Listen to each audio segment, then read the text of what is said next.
Hello! What is up, everyone? Wait, why the okay, there I am. OBS loves to pull this kind of shit around me. I am just gonna send the links out to people. We are just getting started here, and as you can already see, we have Alex Karp right here, enjoying cupcake frosting with Peter Thiel watching. Ah, man. Okay, yeah. I just need to send the link out to people first. Let's see. Anything else? There we go. There we go. Oh yeah, let me put on the Kmart wave. Yeah. I guess this is kind of my vibe. Guess it's kind of my vibe that I'm going for.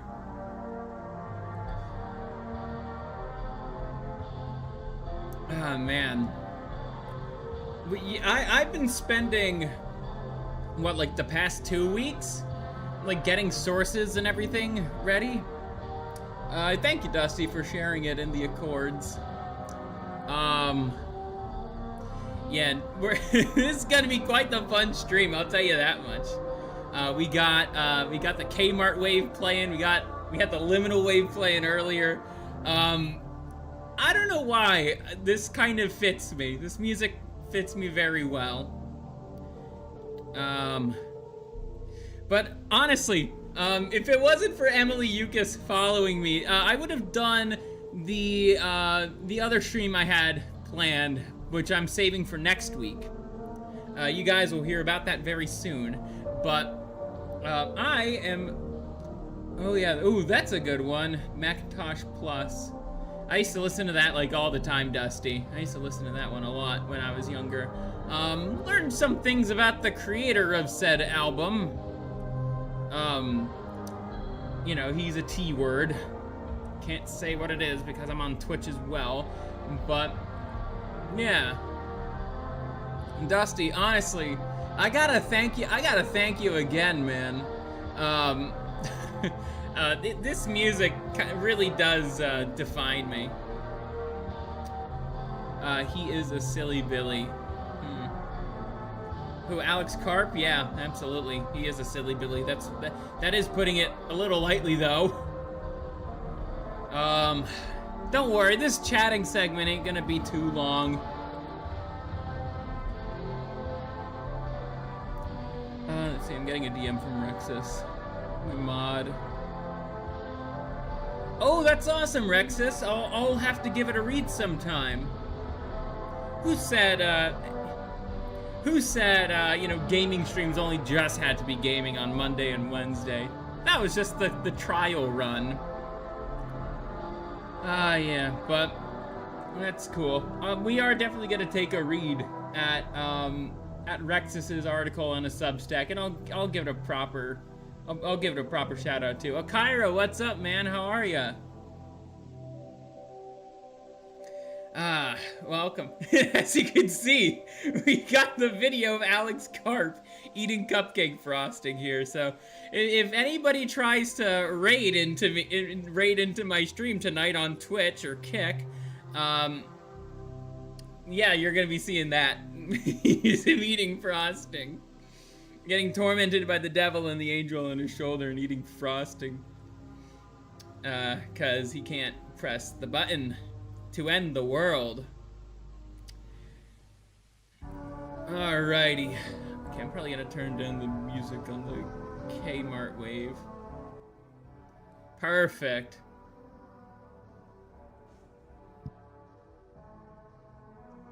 But yeah, you could be better. I see. I'm just waiting for some more people to kind of roll in. I know I'm streaming at a bit of an odd time right now. But still. Got some viewers on X. Don't know how things are looking on Twitch and Kick. I don't have the dashboard up.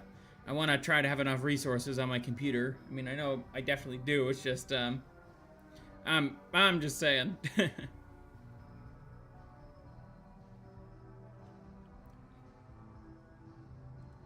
There's been a lot of bullshit on Twitter today, I'll tell you that much. But it has nothing to do with Palantir, so I'm not going to talk about it. Just at least wanted to mention it before we get started. There are some funny things too. It's like, there are a lot of funny things happening at the same time, though.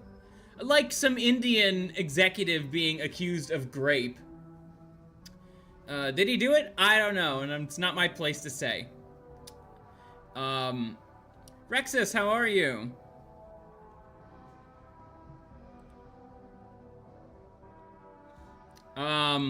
Let's see. Yeah, I'd say we'll do 5 more. We'll do 5 more minutes of yapping, and then we'll get to the main sort of thing with Palantir. I just finished my Substack article. Yeah, I told people about it. It's the only way he's getting it. Hinok, how are you? I know you usually you like to come in a little later. It's just it's nice seeing you here now. We got a lot to go over regarding Palantir. Got some funnies.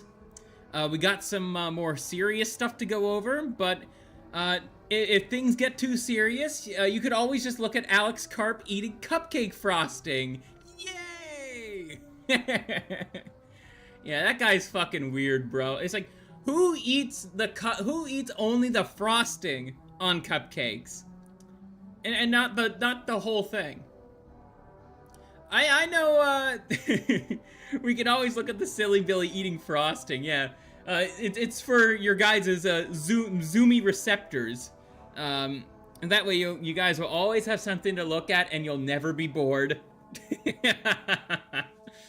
Oh man. But still, I don't know how I tend to remove the frosting. It's too thick and way too sugary.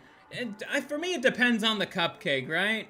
I like if the cupcake frosting is too thick, I scrape off enough, but I still keep there enough frosting. I figured out a good ratio of frosting to cupcake, where it's like the bite. It's like, okay, you get enough frosting, but you also get the whole cupcake as well. So I'm not like Alex Karp here, who's only licking the frosting. And he just has bags. I heard that he has like bags of like cupcake frosting that he just eats out of a bag. I'm a fucking spurg myself, but and you know, there's some weird dietary things for me. You know, I'm very much I'm basically like a carnivore at this rate. But I mean, I still eat like fruit and whatnot. You know, root vegetables.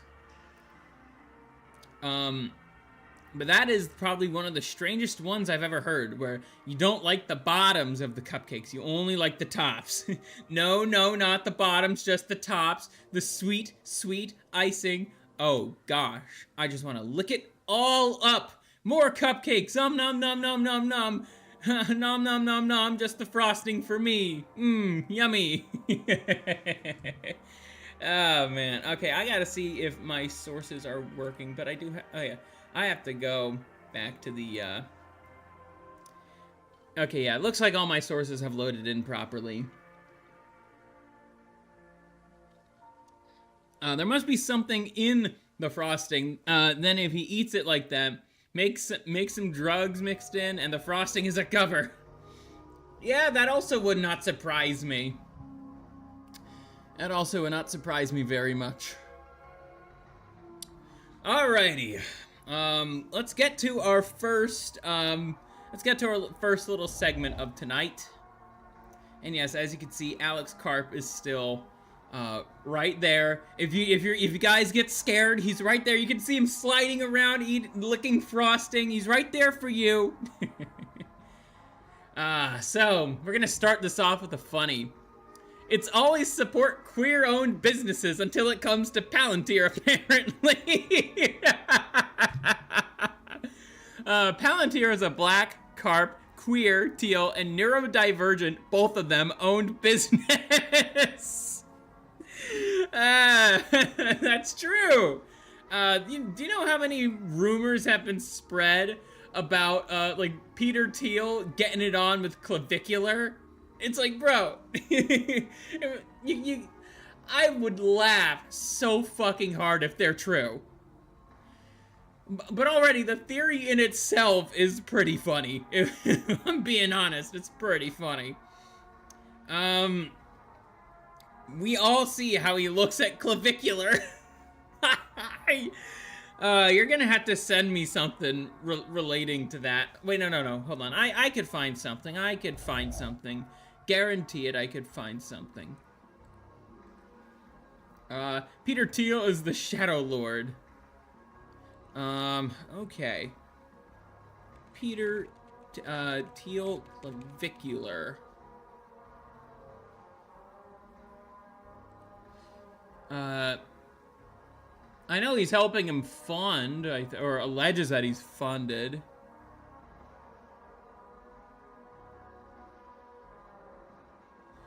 Okay. Of course, Nick Fuentes is defending clavicular. Why? I don't know. But okay, it seems like it just looks like Peter Thiel might be funding clavicular. Okay. I know. Oh, clavicular from his whatever happened to him? Yeah. Okay, yeah, there's some more comments down here too. Let's get back to the article here, to the post. Palantir also surveils blacks and queers. Wiretapped BLM George Floyd activists. Makes kill lists for brown people overseas. Offers DEI even though they deny this. Inclusive Big Brother, we're so cooked. Neurodivergent fellowship. Oh no. Oh no. My people are being enrolled into darkness. They're being enrolled. Us Spurgs are falling into darkness. Then again, Alex Karp is also a Spurg. So, George Droid is kind of big worldwide, Kreemsicle. That's true. The perfect t-shirt doesn't exist. Palantir logo and military drones. Peter Thiel with a rainbow flag. Support queer businesses. Okay. We all got our fill of the funny. We all got our fill of the funnies. Now, let's actually get into some real news regarding Palantir. So, let's see, we gotta scroll down just a little bit. So, around April 18th, 2:45 p.m. of this year, Palantir decided to play damage control with the book that Alex Karp released called The Technological Republic. So let's hear from the horse's mouth. Well, not my mouth, even though I am a horse orange. But let's hear from Palantir themselves what the Technological Republic is in brief. 1. Silicon Valley owes a moral debt to the country that made its rise possible. The engineering elite of Silicon Valley has an affirmative obligation to participate in the defense of the nation. Interesting. Define defense of the nation and what that looks like. Well, I think we already have an idea. We've seen the J.D. Vance show. We've seen the Will Stancil show. You know what... you guys know what Palantir is all about. The AI surveillance murder... you know, they're fine purveyors in AI surveillance murder technology. They've been going pretty hard in this Iran war as of late. They've been doing all sorts of ops and also some internal ops too. That didn't really help anything. Palantir promised that it was gonna help defend, you know, fund ICE. They did that for a brief moment, but the ICE raids kind of stopped, so we must rebel against the tyranny of the apps. Is the iPhone our greatest creative, if not crowning achievement as a civilization? The object has changed our lives, but it may also now be limiting and constraining our sense of the possible. Well, last time I checked, you guys have some of the most cutting-edge spyware, and you do have your hands in big tech, I believe. Doesn't surprise me. So, ultimately, you guys are basically benefiting off the data harvesting that all these tech companies are doing. Hell, you probably benefit from TikTok's data scraping as well. It's just not as bad as it used to be, and I think in America it's managed by someone else, because China was getting a lot of our data, and Palantir wasn't happy about that. And by Palantir, I mean America. But let's be real, it is companies like Palantir that really, really want our data. So I really don't understand why this part is here. I don't get it. Why is this part here? The tyranny that you guys are helping to create. Free email is not enough. The decadence of a culture or civilization is indeed its ruling class. Will only... hold on. I read this wrong. The decadence of a culture or civilization, and indeed its ruling class, will be forgiven only if that culture is capable of delivering economic growth and security for the public. Well... Actually, the reason why society tends to become decadent is societies will focus on profit before all else. You know? That's what happened in Weimar Germany. In general, that's what happens when you put GDP on a false idol. GDP alone is quite the shitty economic metric. Not a great one to be measuring off for societal success. Because there is the cultural aspect to this as well. Let's see. Well, will be forgiven only if that... And also, look, will be forgiven. A society can be as degenerate as it fucking wants to be, as long as GDP go up and hyper surveillance for everybody go up. That's what Palantir cares about. They want to know what we're doing at all times of the fucking day. All right? The limits of soft power of soaring rhetoric alone have been exposed. The ability of free and democratic societies to prevail requires something more than moral appeal. It requires hard power, and hard power in this century will be built on software. Ooh. This is a half-truth. I can tell this is a half-truth, because it is true that hard power is required to lead a civilization. You know, rhetoric alone is not, and moral sentiment is not enough to run a country. You do need to have people enforcing things. That's what hard power is. Force. But Mr. Karp, you think people can do that? Well, hold on. You think software can just, you know, on its own, can just kill people or enforce law and order? Hardware does. You guys make drones, after all. Murder drones, too. And wouldn't you know, that is hardware, and that's made by people and piloted by people. I've seen how those murder drones in Ukraine work. Soft power is to convince people. Hard power is to make them stay convinced. Correct, Cairo. And how is Palantir going to make people stay convinced of a regime? Through software? Okay, but what does the software do, and who's making the software? Software doesn't come from, like, out of nowhere. It doesn't come from the sky. Again, to repeat myself, it's made by people.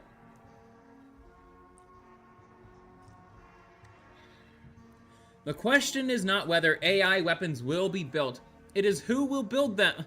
Okay, so you're contradicting number 4 then. And for what purpose? Our adversaries, who are our adversaries, will not pause to indulge in theatrical debates about the merits of developing technologies with critical military and national security applications. They will proceed. The fuck does this all mean? Who are our adversaries, Mr. Karp? Who are they? Yeah, Palantir is indeed full of shit. This is just trying to propagandize old boomers, I could tell already. Again, this is just all, like, flattery. Right here, this is just all flattery. Depends on how much access the software has. It could debank you, blacklist you from jobs. It could be what the West claims China has with its social credit system, which China's system doesn't work. China's, Kreemsicle. We're not doing Collins, Enoch. Sorry, we're not doing Collins tonight. Vaporwave Palantir. Well, I actually have my own ideas of what I would do with Palantir if I ever got into power. I will save that for after this. After this, I will tell you my ideas of if I were to turn this country into an Orthodox Christian monarchy, how I would use Palantir. National service should be a universal duty.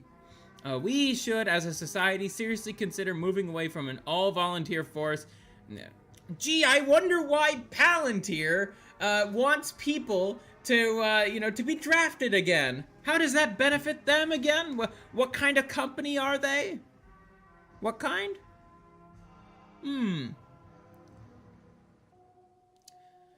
And only fight the next war if everyone shares the risk and the cost. Wow.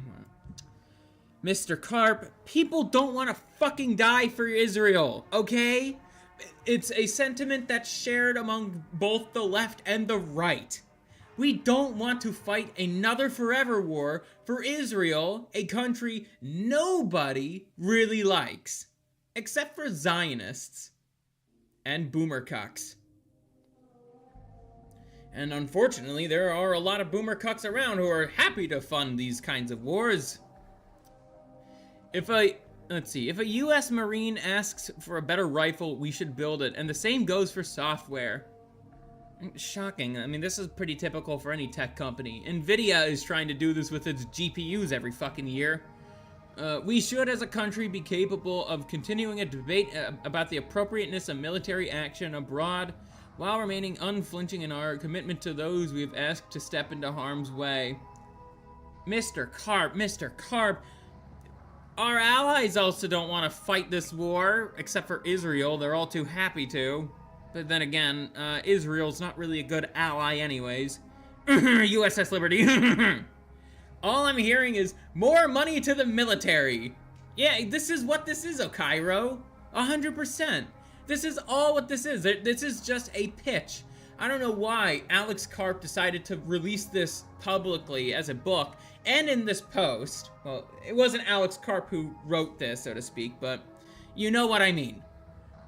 He's just trying to sell a pitch to people of more military intervention in the Middle East.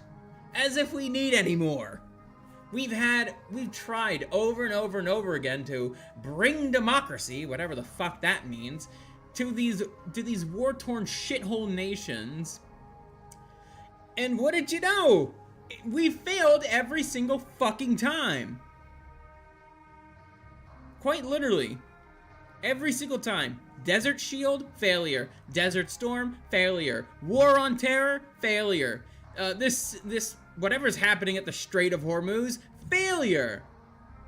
The amount of, like, flip-flopping Trump has done regarding, I'm gonna open the Strait of Hormuz, I'm gonna close the Strait of Hormuz, I'm gonna open the Strait of Hormuz, we're gonna bomb the Strait of Hormuz. It's like, it's fucking maddening, and it's all so stupid to keep track of, because basically, you have like a...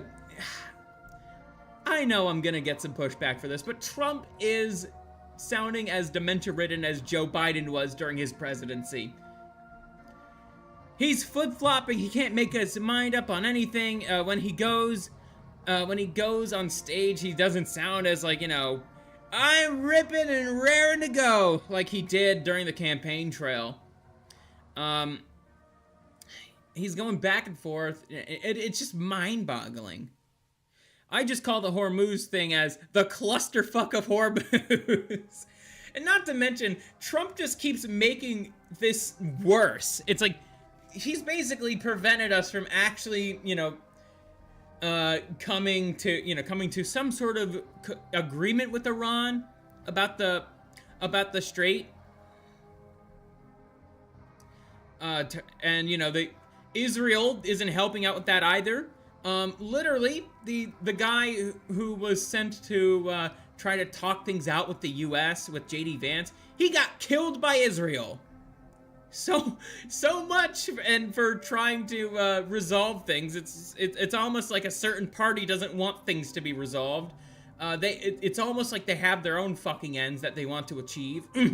Greater Israel. Yeah, exactly. And by little see you next Tuesday, Enoch, you mean Zelensky? Yeah, Zelensky's trying to make Ukraine into Israel 2.0. Why do you think we're funding Ukraine so much? See how it all goes back to Israel somehow.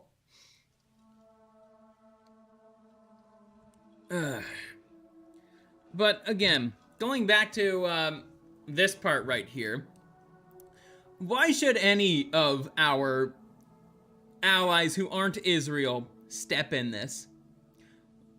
Israel picked the fight. We decided to, you know, be their bitch and fight alongside with them. And now we're trying to get other people, other countries, to fight in this stupid fucking forever war. But wait. Here's why this forever war is so different, guys. Our president isn't stupid this time. They all were in the past. Really stupid. Yeah, and then we got Pete Hegseth coming in with the plan. We've all seen the J.D. Vance show. Anyways, moving on to number 8. Yeah, but not this guy. But all Trump wants is Juju Cam. Trump just wants Juju Cam. Public servants need not be our priests. Any business that compensated its employees in the way that the federal government compensates public servants would struggle to survive. Okay, any business, what? What do you mean by this? This is way short of a point, and a business paying its employees is not like welfare. And technically, no. Thinking on this a little deeper, the neurons are connecting in my head, fellas. Technically, you guys fall under this exact criticism. The Department of War has given quite a bit of money to Palantir. Same with the Pentagon. They've given quite a bit of money to Palantir to pay its employees. The same way the federal government compensates public servants. And yeah, government employees don't get paid that well. Palantir employees, on the other hand, bro, when I'm still on the job search and I see stuff for Palantir pop up, it's like, for the people who are qualified for that position, you're gonna make a shit ton of money in this backwards ass economy. We should show far more grace towards those who have subjected themselves to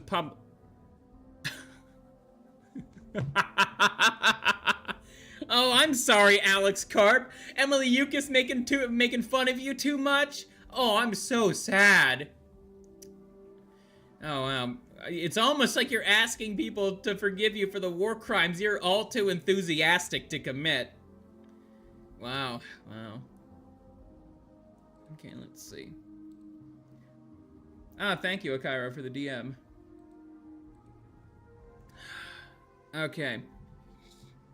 The eradication of any space for forgiveness, a jettisoning of any tolerance for the complexities and contradiction of the human psyche, may leave us with a cast of characters at the helm we will grow to regret.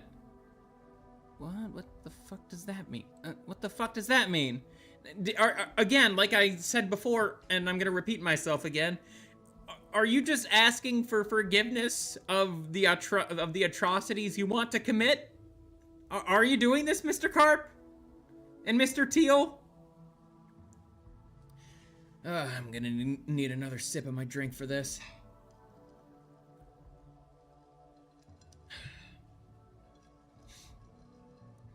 The psychologization of modern politics is leading us astray. Those who look to the political arena to nourish... You don't go to the political arena to nourish your soul, you motherfucker! Who would do that? You go to the church! You go to the church to nourish your soul! And sense of self, who rely too heavily on their internal life finding expression in people they've never met, will be left disappointed. Wait, so you want to basically, you know, get rid of people making friends online? Doesn't surprise me, Mr. Karp. Doesn't surprise me. Our political arena to nourish your soul. There are people who enjoy that kind of torture. Look, I like engaging in the political arena to, you know, to torment myself. I'm a masochist in that regard.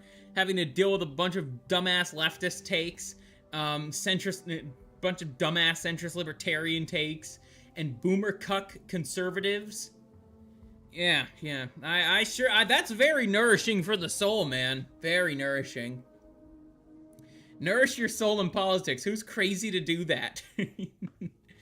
Alex Karp is, I guess. But then again, you know, he very much likes the Trump administration.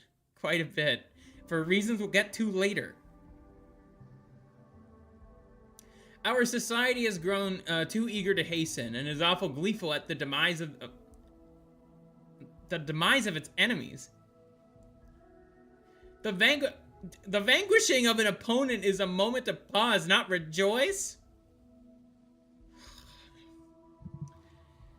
You gotta be fucking kidding me. Nah, we ain't doing this. You have got to be fucking kidding me. That's the whole point of Palantir! You guys gain sick satisfaction from, from trying to vanquish your enemies. The fuck, this is just a lie. This is all just a lie. Question, does Alex Karp goon to politics? Not joking. I wouldn't be surprised if he did. The atomic age is ending. Oh, no, not really. You know, Israel has a button it could press to launch off enough nukes to destroy the whole world. That's why Alex Karp on the screen here is, getting frosting. Because he does, you know, he's conflicted between ending the world or not.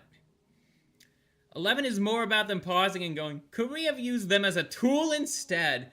Yeah, it's just usury. It's fucking usury. That's a good way to put it, Okairo. Yeah, it's called the Samson option. Yeah, I'm aware. I'm still reading that. I haven't had much time to, but I'm sure I'll try to read more in the future. The atomic age is ending. One age of deterrence, the atomic age is ending, and a new era of deterrence built on AI is set to begin. Here comes Daredevil! Ah, let's see. We got the new follower on Twitch, C. Eris. Thank you for the follow, man. I know it was a little hard to see because we have all this text right here. So apologies for not really making your name all that visible, but thank you for the follow, man. Okay.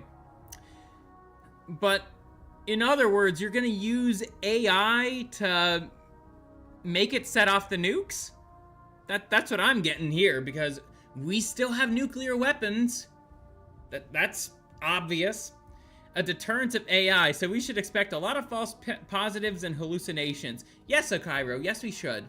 But Alex Karp thinks that's a good thing. Alex Karp and Peter Thiel think that's a good thing.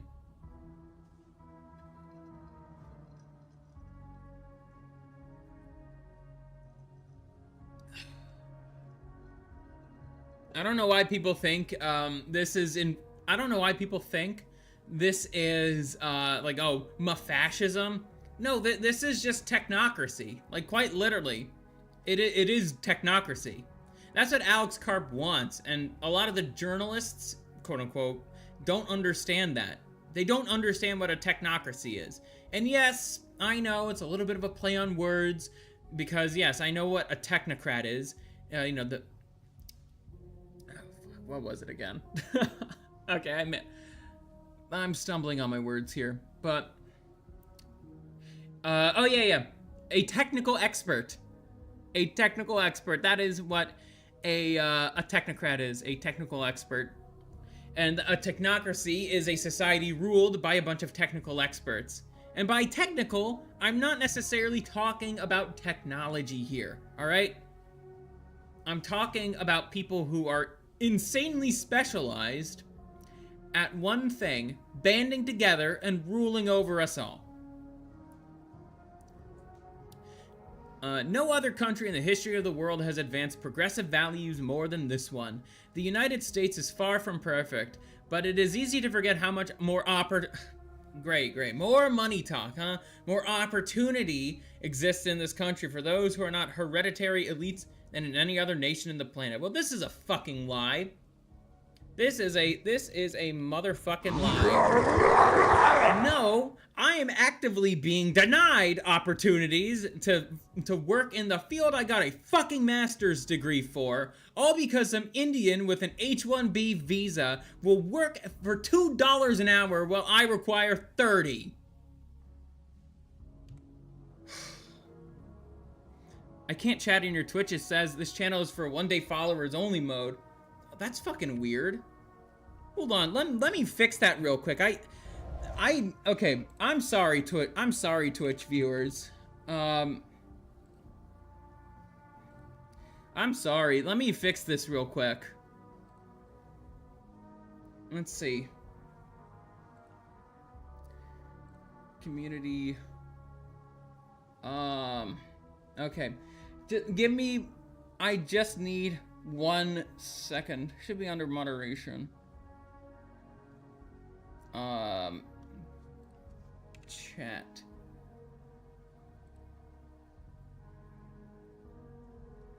Hold on.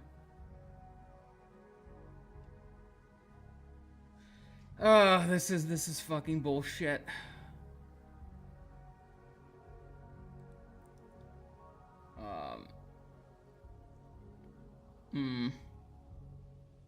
One day follower, huh? Oh my goodness. Okay. Sorry. I'm gonna try to fix this another time. But there's definitely enough people who have followed me who have. I don't know why. I set it to. Okay. Chat settings. Okay.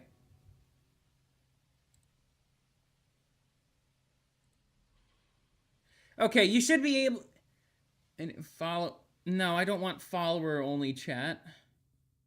This is so stupid.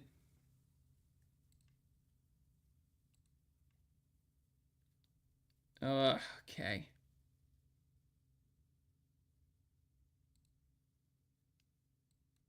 Off. There we go. Follower only chat is off. I only had that on for the debut, so people could follow me, but now there's no need. Anyway, sorry about that, everyone. Sorry about that. Let's get back to talking shit about Palantir. Okay, where were we? Oh yeah, I was bitching about Indians stealing my jobs again. For the millionth time. 14. American power has made possible an extraordinarily long peace.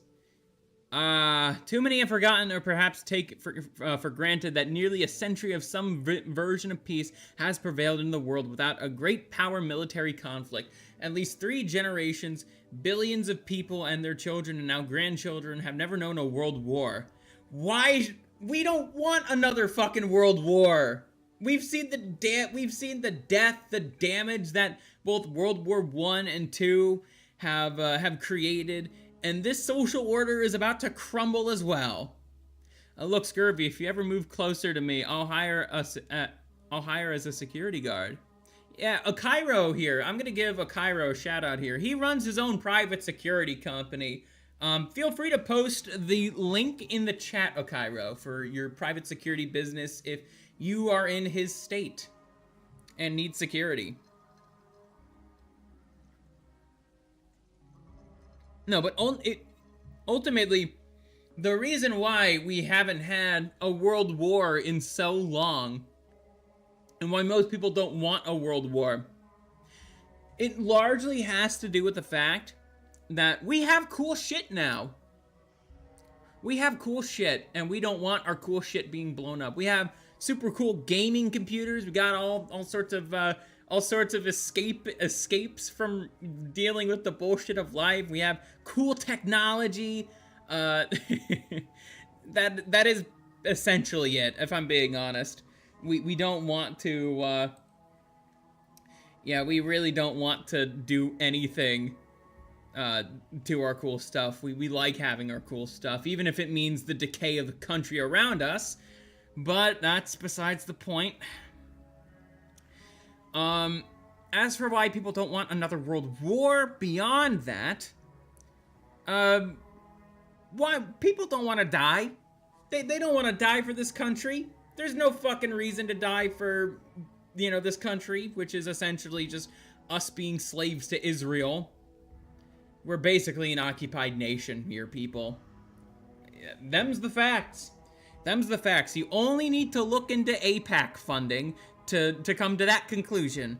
You don't even need to worry about the Christian Zionists, heretics, who basically are all too happy with this arrangement.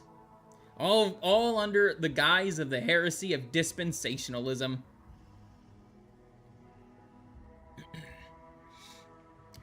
The post-war neutering of Germany and Japan must be undone. Wow, this is the first thing I agree with. The defanging of Germany was an overcorrection for which Europe is now paying a heavy price. A similar and highly theatrical commitment to Japanese pacifism will, if maintained, also threaten to shift the balance of power in Asia. I actually agree with this point. I too think we should get rid of this never again Ianity. I would love to say what I'm thinking right now, but I'm also streaming on Twitch, so that makes it kind of hard to do so. But never again Ianity is a good euphemism for what I'm referring to.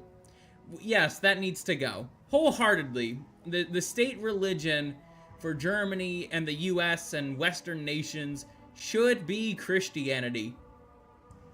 And that means we need to put Christ in the picture.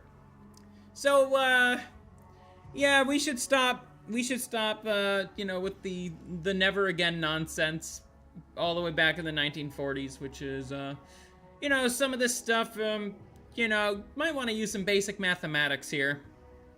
Really think about it. We should applaud those who attempt to build where the market has failed to act. The culture almost snickers at Musk's, and why is he talking about Musk? Interest in grand narrative, as if billionaires ought to simply stay in their lane of enriching themselves. Any curiosity or genuine interest in the value of what he has created is essentially dismissed, or perhaps lurks from beneath a thinly veiled scorn. Well, what are your ideas of build where the market has failed to act? What are some of your ideas, Mr. Karp? I don't want to hear what Elon has in mind. I already know what Elon has in mind. I want to hear what you have in mind, Palantir.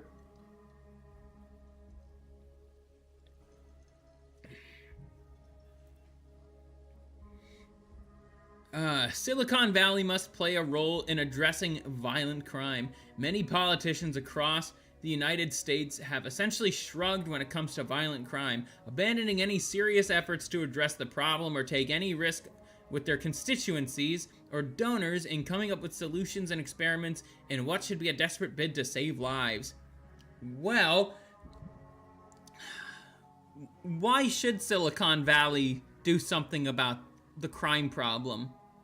That's a government issue, not a tech company issue. If Silicon Valley were to do anything about this, again, for the sake of profit from a GDP, they would absolutely overcorrect and come up with some of the most tyrannical surveillance things imaginable.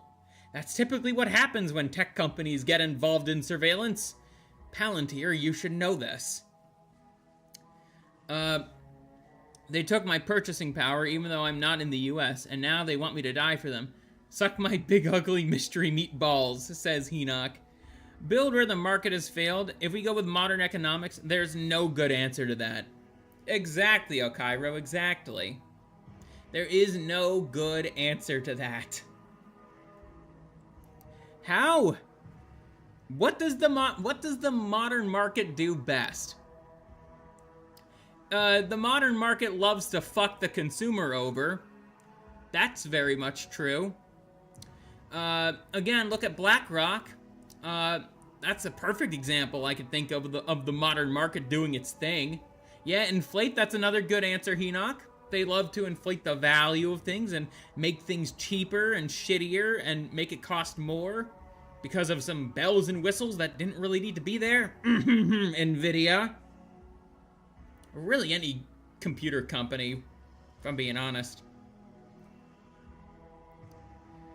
Oh, it's just a fucking mess, and I can't wait for it to crumble. I really can't. I can't wait long enough for this market to crumble. Then we could have feudalism, people.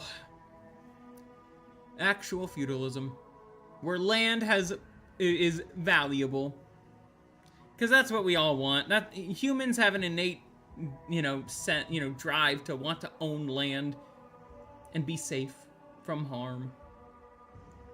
Feudalism actually ensures that.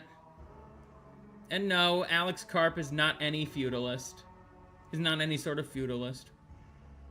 Because that actually requires care for the people that you are monitoring.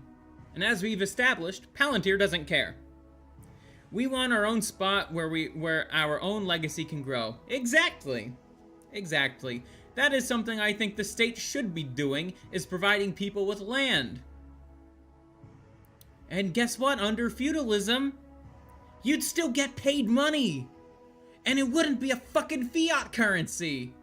Wow! Shocking! Now this is something I do have to read into a little bit more, and I'm not advocating for techno-feudalism, that's its own thing. Because again, I wouldn't want AI to rule over us.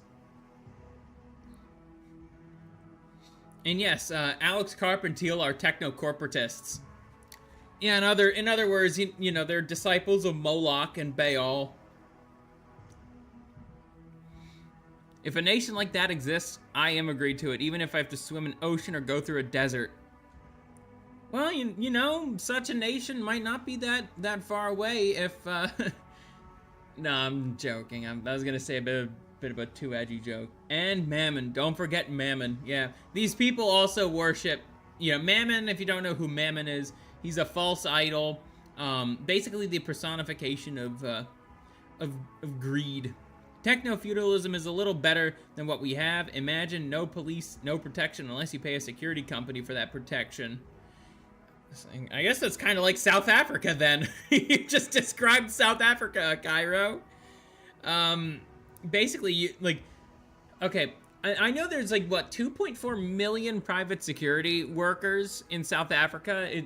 All because of just, the removal of a certain policy in the 90s. You guys would know what I'm talking about. couple in with your own option for security, i.e. you carry a piece. Oh, I see, yeah. If there was something I would keep around in this monarchist civilization I envision, yeah, the citizens should still be armed. Even with the thing of you know, being able to rise against a tyrant. But they shouldn't get rid of the monarchy if that's going to happen. The ruthless exposure of the private lives of public figures drives far too much talent away from government What? So you're saying the Epstein the Epstein list? Are you talking about the Epstein list, Mr. Karp? Oh, hi, Sheffo. How are you? Is that what you're talking about, Mr. Karp? The Epstein list? You think it's bad that happened?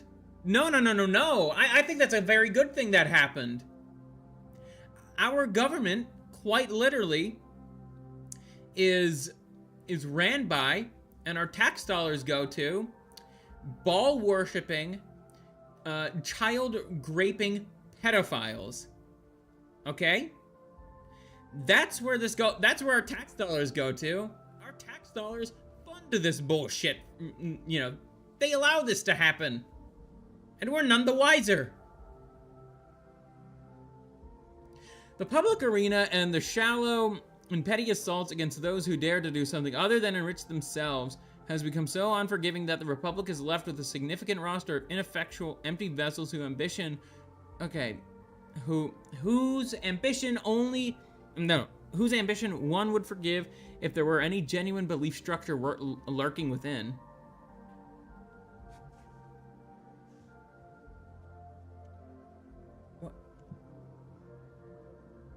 What the hell is this?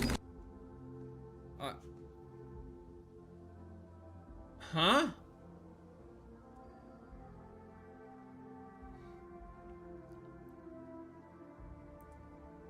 I don't understand what this is saying. This is genuinely stupid. You guys, Palantir, okay? You guys benefit from having a bunch of soulless automatons that are in human skin work for you guys. That's what your whole business is about. It's AI surveillance murder technology. The soulless are your perfect candidates. You think somebody with a soul would want to do anything that Palantir is trying to do? No! Fuck no! They'd see what's going on there and quit the first day they start working there. You gotta be fucking kidding me, man. The caution in public life that we unwittingly encourage is corrosive. I just can't do it. I can't take this shit no more, man. That was actually the perfect button. Thank you, Wings. Thank you. Those who say nothing wrong often say nothing much at all. Yeah, you guys are one to talk.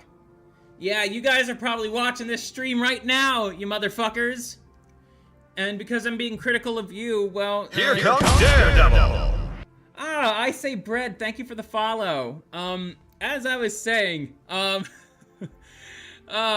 speaking out against you right now, Palantir. And you're gonna try to fuck my life over because of that. A little conspiratorial, I know, but...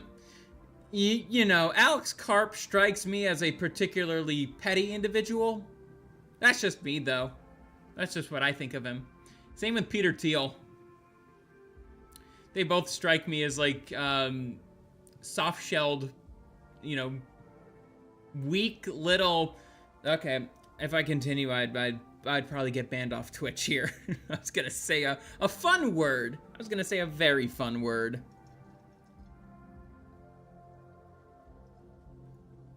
Let's see. The pervasive intolerance of religious belief in certain circles must be resisted. The elite's intolerance of religious belief is perhaps one of the most telling signs that its political project constitutes a less open intellectual movement than many within would claim. Oh. What the hell is this? What? Says the Jew. And yes, both Alex Karp and Peter Thiel are Jews. That's a fact. Fucking hell, man. You guys are the reason why there's intolerance of Christianity in the country. And that's also true, Enoch. The synagogue of Satan never does rest. In case you do lose it, Scurvy, and say a fun word, it's probably best not to stream on Twitch. Yeah. Yeah. I know. It's a skill in itself that I have to learn to hold my tongue. Or, well, all 8 of them. But yeah, that's a skill. But you guys and your ilk, Palantir, you know, Jews, you guys are a reason why such intolerance of Christianity is a thing in this country. Should be fucking obvious if you pay any attention. 45 to 70 government is the only government you should trust. What do you mean by that, Dusty? I'm intrigued. What do you mean? Let's see. Some cultures have produced vital advances, other remains dysfunctional and regressive. All cultures are now equal. Criticism and value judgments are forbidden. Yet this new dogma glosses over the fact that certain cultures are indeed subcultures have produced wonders. Others have produced middling and worse, regressive, and others have proven middling and worse, regressive, and harmful. That's very based.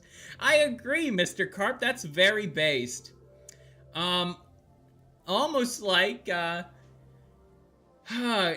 think it's starting to refer to your own culture of usury, of stealing, of lying, of, you know, all the other fun things I could think about that would be too controversial to say, that I would usually talk about on my Twitter. We must resist the shallow temptation of a vacant and hollow pluralism. Motherfucker, you're funded by the same fucking pluralism you're railing against!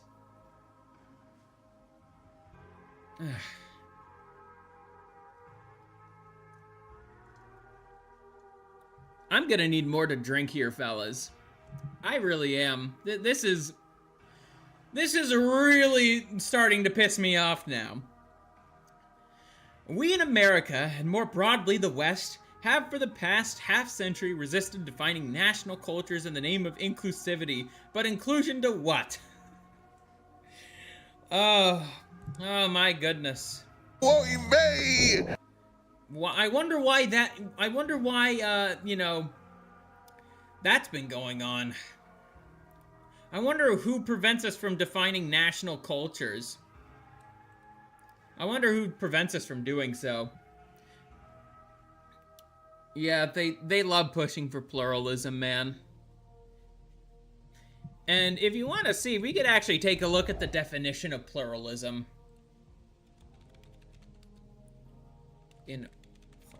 In politics. Yeah, we could just take a look. We're just going to use Wikipedia here. Pluralism is the political theory that politics and decision-making are located mostly in the framework of government, but that many non-governmental groups use their resources to exert influence. Yeah, Palantir, you fall under that definition exactly. You are using your own resources, and our resources too, to push a bunch of bullshit. Let's take a look at some of the comments down here. And these are just excerpts.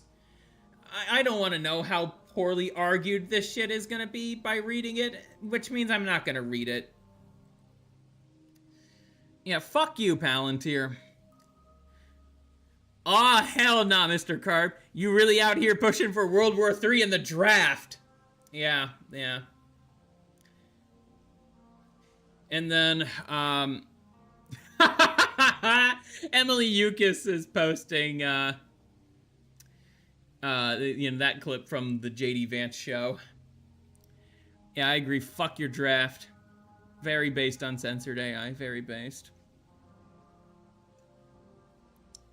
Fuck, man. We're not even remotely through with what I have planned for tonight.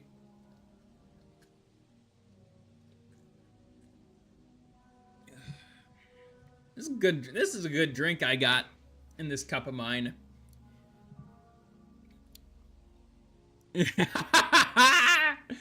Oh, man. Emily's just fucking clowning on this. It's so funny. And then Tony Rigatoni, give him a follow on X too.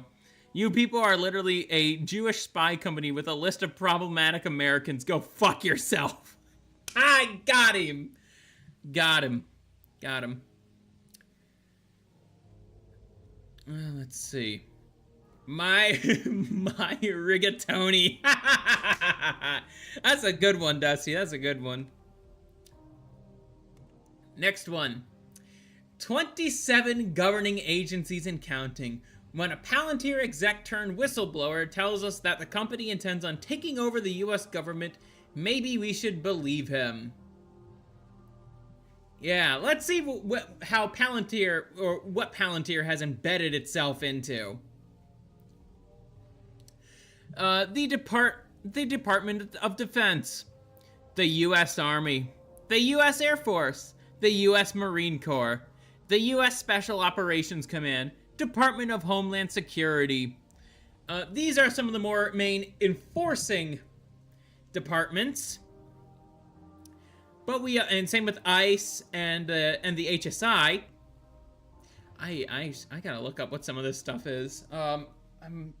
It looks like HSI is like the policing stuff. Let's see.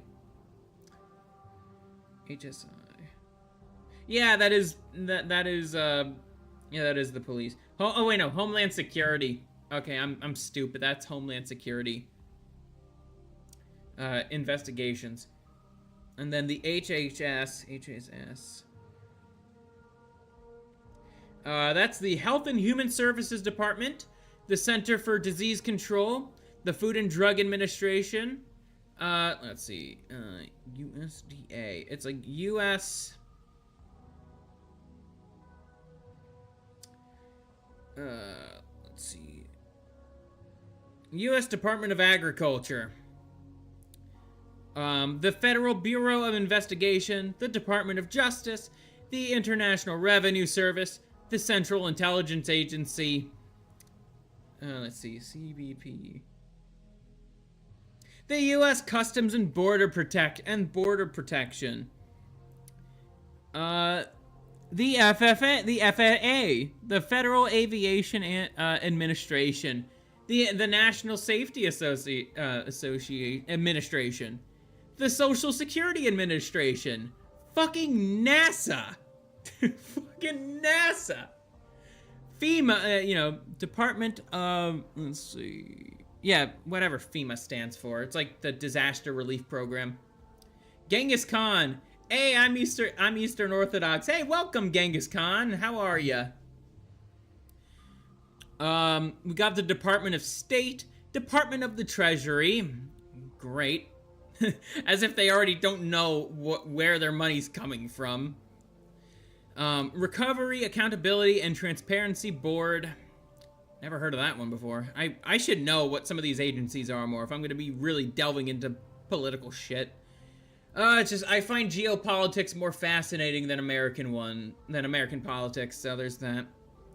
Joint Improvised Threat Defeat Organization, United States Military Academy at West Point.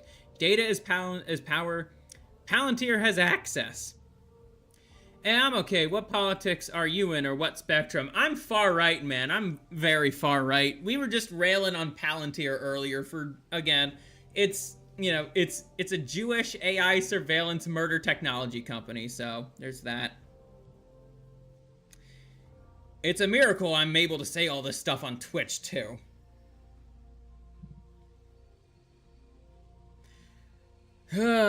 But, yeah, that's how deep they've entrenched themselves into. I'm not gonna go over every single instance of this, but this graph is very helpful. Tis be very helpful to learn, look at this graph, and see how basically Palantir is the fourth arm of the American government. At least in this administration. You Western or Eastern? I'm Greek Orthodox. In case you're wondering, I'm Greek Orthodox. I'm not Coptic, I'm not Western. But we have... Oh yeah, I mentioned earlier how Palantir basically wants the draft to come back. We actually have an article from the New York Post. So, okay, we could close this bullshit out.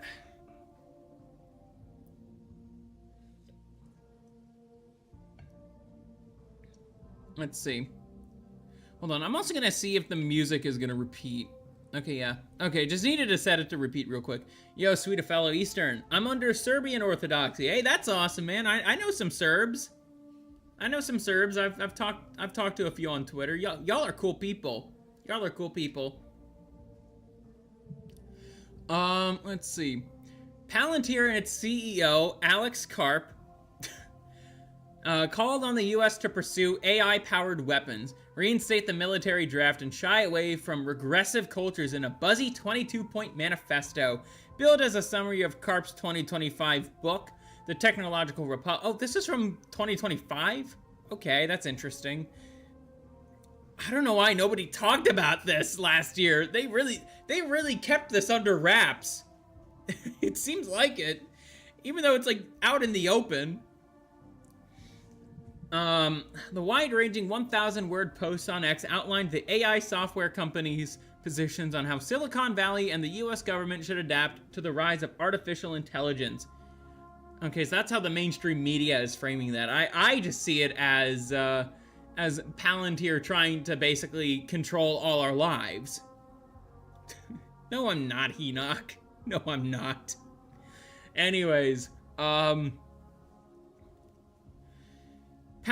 said it shared the post because we got asked a lot. This week is the Pascha. And hold on, I thought Pascha was like a few weeks ago, wasn't it? It was on the 12th of April, but that, or am I missing something? I'm a recent convert, so Genghis, just to let you know, I'm a recent convert, so there's still a lot of things that I'm learning about the faith myself. And so if I messed up on that, feel free to correct me, because I know we did celebrate Pascha on the let's see, I gotta scroll back up a little. Oh, didn't mean to do that. Sorry. The 12th, right? Get a prayer book and ask your spiritual father. Yeah, that is good. That is good advice. That is very good advice.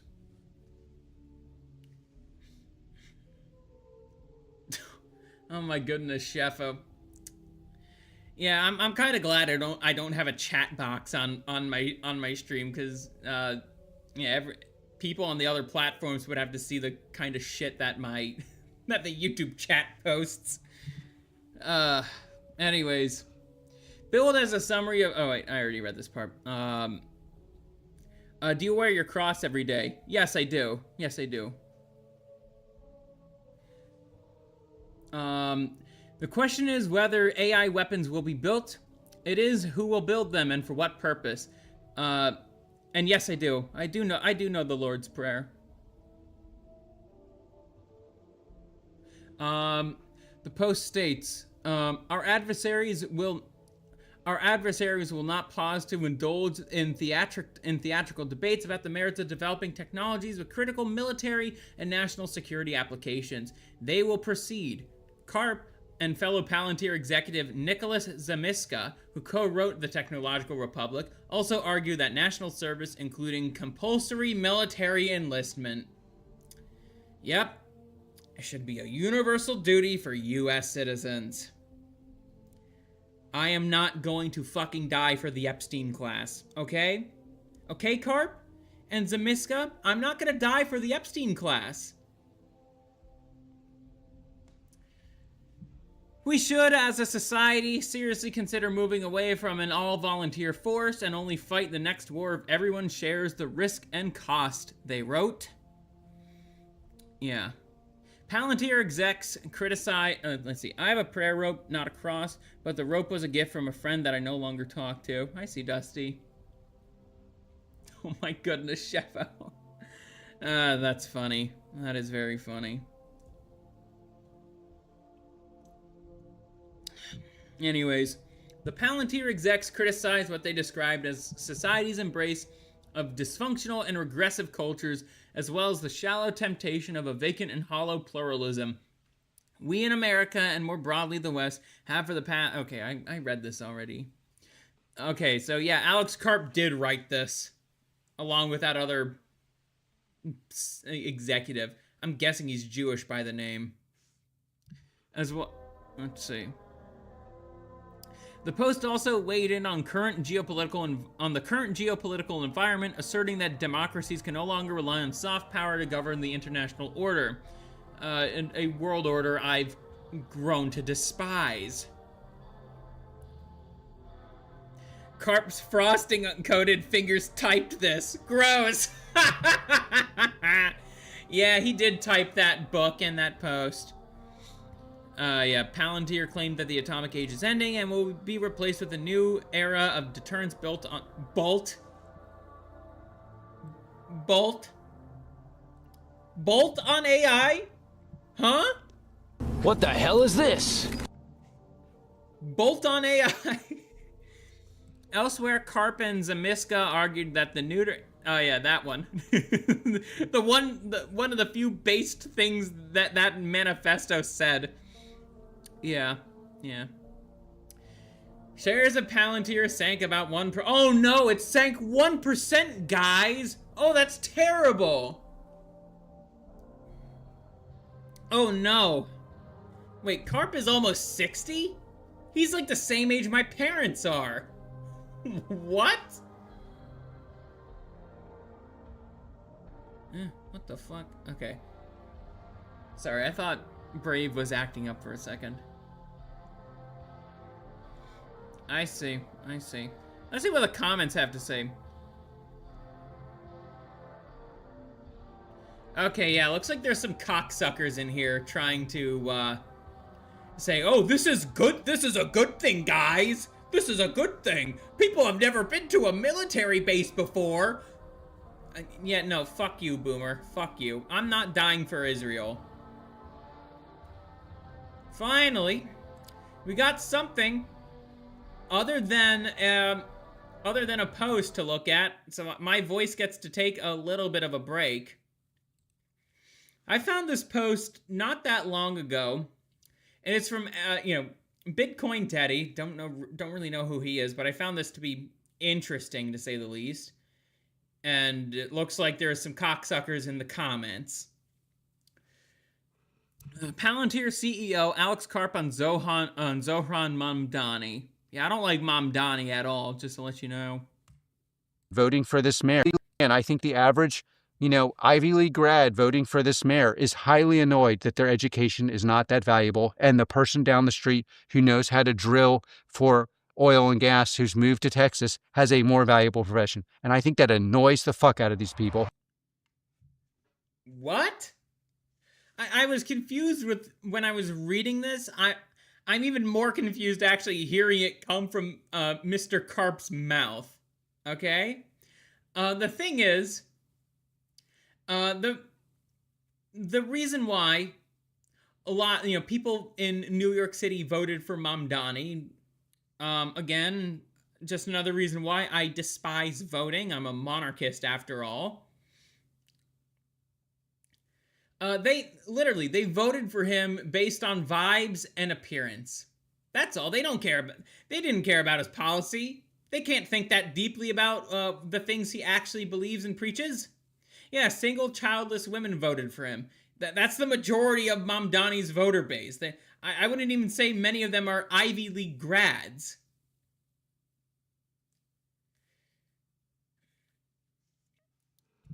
And communism, yeah. Yeah, Mamdani is a pretty diehard socialist, So there's that fact as well. But, and also, okay, let me actually verify a few things of what he says. Well, I'm just gonna look up on Brave real quick. How much does an oil driller make per year? We'll go 2025. Obviously, things have, okay. I don't want to go. I saw something on Indeed, but I don't want to click that because it would just I'd get doxxed. But it's fine. We'll just go with Brave. Annual salaries for oil drillers in 2025 vary significantly depending on the data source, which with reported averages ranging from 49. We'll estimate that to 50K a year, and we'll just 50K to 80K. That's fine. That's a fair estimate.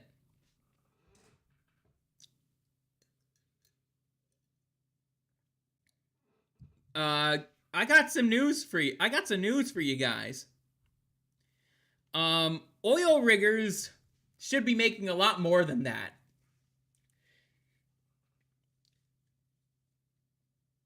This is also bullshit pay, just to let you guys know. I'm trying to find jobs with my master's degree that, pay, around this amount. Probably closer to, like, here or here. So around here. Around this range. 50K to 70K. That's fair. Mr. Karp. New York City doesn't have an oil rig nearby it. Okay? You guys get oil from other parts of the country, if not other parts of the world. Salaries are heavily influenced by location, with cities like Nome, Arkansas at 71K a year, and Santa Clara, California at 67K. You remember before what I told you, creamy boy, the degree scene ain't that good right now. Yeah, you have to actually, if you're gonna get a degree, you actually need to get a good degree. I would say the degree I have, it's a pretty versatile one. I'd say very versatile. However, nobody wants to fucking hire me, a fresh graduate student who's looking for work. Nobody wants to fucking hire me. You either get a job through nepotism or through connections. And yeah, I know in one of my future videos, I'm gonna say, networking's kind of gay, but it's like, I gotta give it a go, guys. I have to at least try. And if my video proves me right, then I prove myself right. Yeah.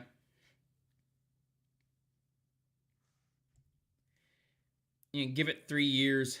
Oof. Rough. I'm just boned then, aren't I, Enoch? I'm just boned. But yeah, there's I don't deny that people should learn a trade, right? I'm not exactly fit for it, so to speak, for that kind of labor. I do well more in front of a computer screen than I do, I get particular about the process and all that. I'm sure someone like me, if they were more into kind of the hard work, like they like using a hammer, they like using tools. That's not me. I was never really all that great with tools, so I'd fit well behind a computer desk.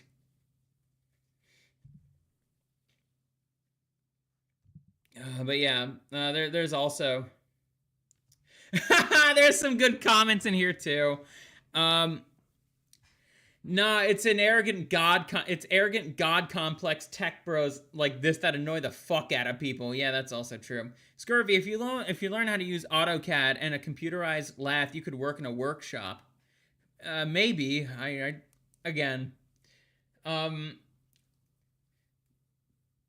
There's other parts of my personality that I don't feel like getting into that would prevent me from really getting into a trade. But yeah, I agree, Dusty. I think there's a lot of merit to what you're advising me. I just don't think my personality and my quirks really will help me do well in such a field. But I always did want to try blacksmithing or welding. That does sound fun. I could have been like chibi reviews. Minus the degeneracy, of course. Alrighty. I'll be right back. I'm gonna grab me another drink. Cause my goodness, I'm gonna need one.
back. I am back.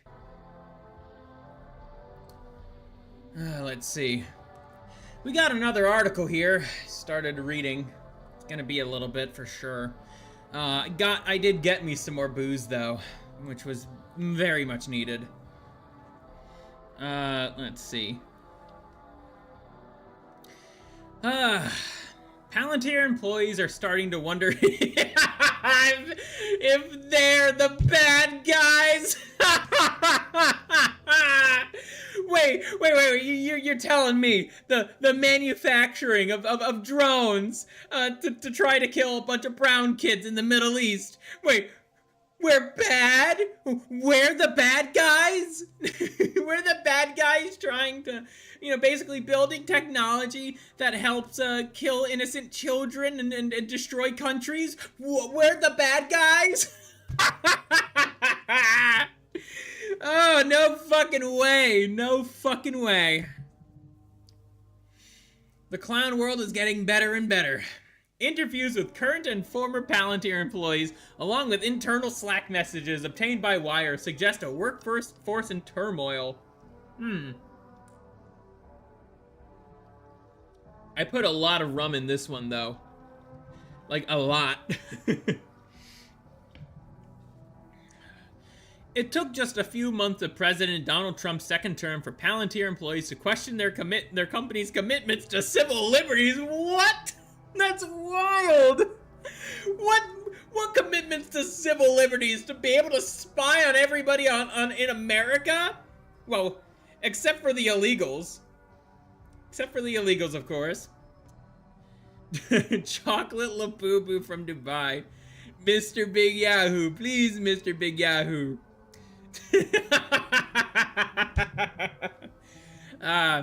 Remember that Are We the Baddies meme? They're living that meme. Yeah, exactly, Rexus. They are living that fucking meme. They are.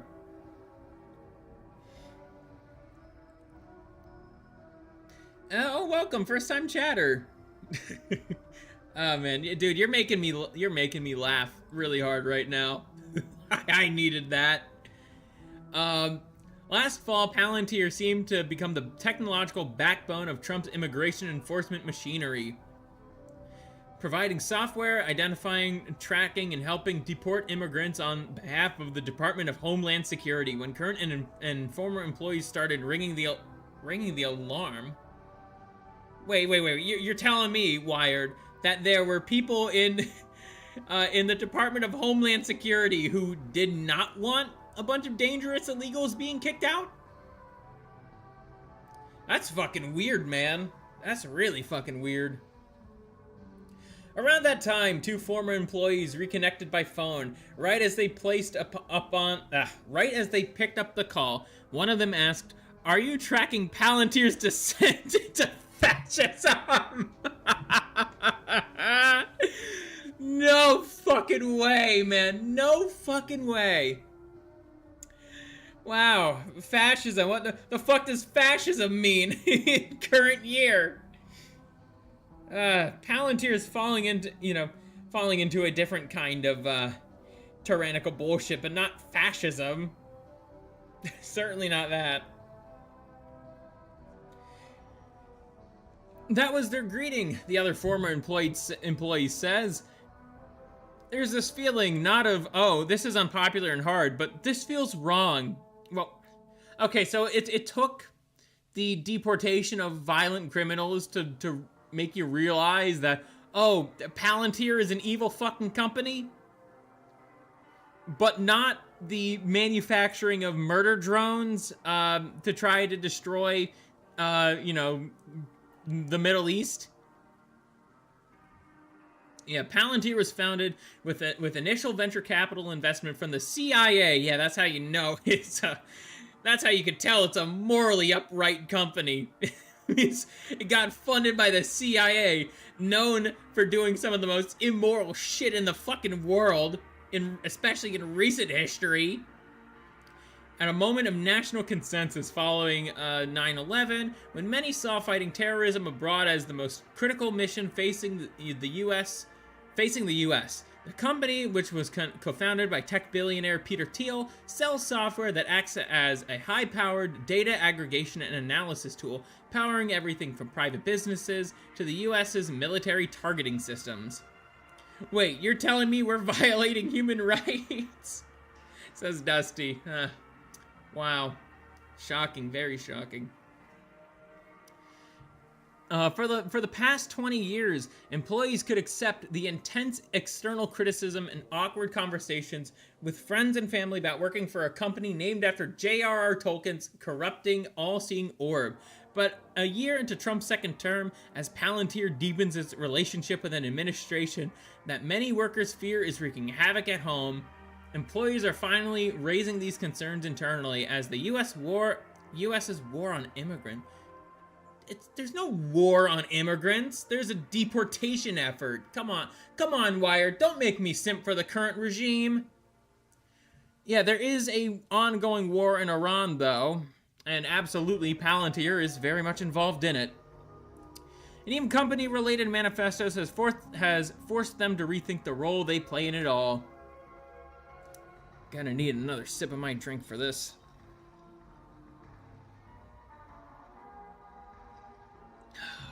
Fuck.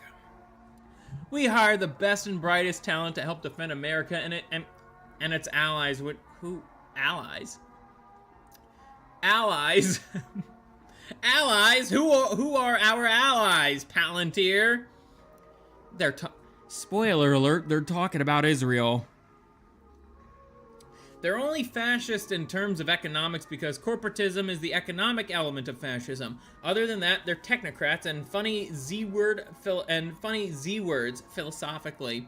Absolutely. And even then, when it comes to corporatism, it's like corporatism isn't the same thing as fascism, so to speak. Corporatism is an element in fascism, but in fascism, right? The corporations actually care about the nation, about the health and welfare of the nation. Palantir is the exact fucking opposite. They care more about being able to harvest as much data from you as they can. Meanwhile, I mean, we could just even take a look at like Hugo Boss or something. They cared about making the German soldiers look good. If the devil wears Prada, then what do angels wear, huh? That's totally not gonna get me banned. Let's see. Palantir is no monolith of belief, nor should we be. A Palantir spokesperson said in a statement, "We all pride ourselves on a culture of fierce internal dialogue and even disagreement over the complex areas we work in. That has been true from our founding and remains true today." Yeah, right. Yeah, right. The broad story of Palantir as told itself to... Okay, that's a weird fucking quote. And to employees was that coming out of 9/11, we knew that there was going to be this big push for safety. We were worried that I can't stand when people talk like this. It fucks up my speech. We were worried that safety might infringe on civil liberties, one former employee tells Wired, and now that threat is coming from within. I think there is a bit of an identity crisis and a bit of a challenge. We were supposed to be the ones preventing a lot of these abuses. Now we're not preventing them. We seem to be enabling them. You've been enabling them the whole fucking time. Your company was founded by the CIA, and that's what it was funded to do so, to spy on everyone. Most notably, the citizens of America. It only started, partially using its technology to deal with some illegal immigrants. Not enough for mass deportation like the kind I talk about, that I want as well. Palantir has always had a secretive reputation. Gee, I wonder why most people didn't start talking about Palantir until last year. Forbidding employees from speaking to the press and requiring alumni to sign non-disparagement agreements, but throughout the company's history, management has always at least appeared to be open to engagement and internal criticism, multiple employees say. Over the last year, however, much of that feedback has been met by philosophical soliloquies,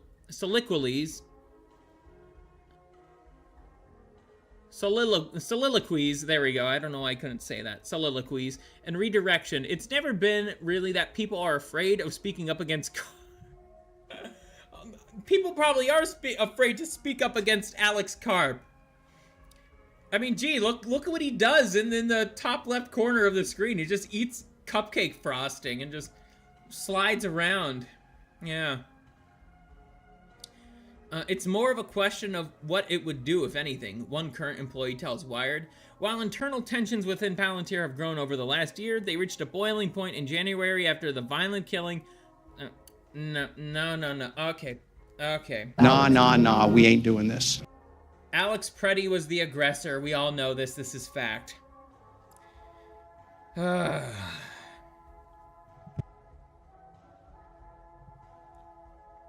there's a lot that happened in Minneapolis last year. Employees from across the company commented in a Slack thread dedicated to the news, demanding more information about the company's relationship with ICE from management and CEO Alex Karp. So ultimately, you know, Alex Karp is a Democrat, right? I don't like really getting into like two-party politics or whatever, because let's be real, the Democrats and Republicans are just one big uniparty. But quite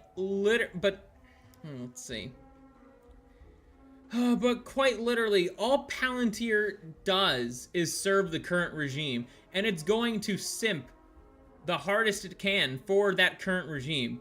Right now, they're being very vocal, but I wouldn't be surprised if they did if they were simping as hard for the Biden regime, as they are with the Trump regime.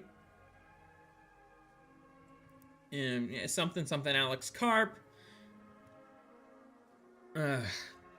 Gee whiz, this is gonna be a long article. And we got a lot more to get to, too. Our involvement with ICE has been internally swept under the rug. Trump too much, one person wrote in a Slack message Wired reported at the time. We need an understanding of our involvement here. Around this time, I think we need to know what Palantir is actually trying to do for the world. I think that's more important than what they're trying to do with ICE. I want to know what they're actually trying to achieve in the Middle East. And why they're so heavily involved in it. Albeit this is largely rhetorical. I kind of know the answers to a lot of this stuff already. I mean, Alex Karp and Peter Thiel are both Jewish, so you think of that what you will. Around this time, Palantir started wiping Slack conversations after 7 days in at least one channel where the most internal debate takes place. Palantir in the news. Because the decision wasn't formally announced before the policy rolled out, one worker who noticed the deletions asked in the channel why the company was removing relevant internal discourse on current events. A member of Palantir's cybersecurity team responded, writing that the decision was made in response to leaks. This period led Palantir management to release an updated wiki, or a collection of blog posts explaining the ICE contract, where the company defended its work with Homeland Security. Management wrote that the technology the company provides is making a difference in mitigating risks while enabling targeted outcomes. Palantir management ran defense by holding a handful of AMA Ask Me Anything forums across the company with leadership like Chief Technology Officer Shyam Sankar. That's a very Indian sounding name. At least one of the, and members of its Privacy and Civil Liberties, PLC teams. At least one of these AMAs was organized independently of PCL leadership by two team leads, including one who directly worked on the ICE contract for a period of time.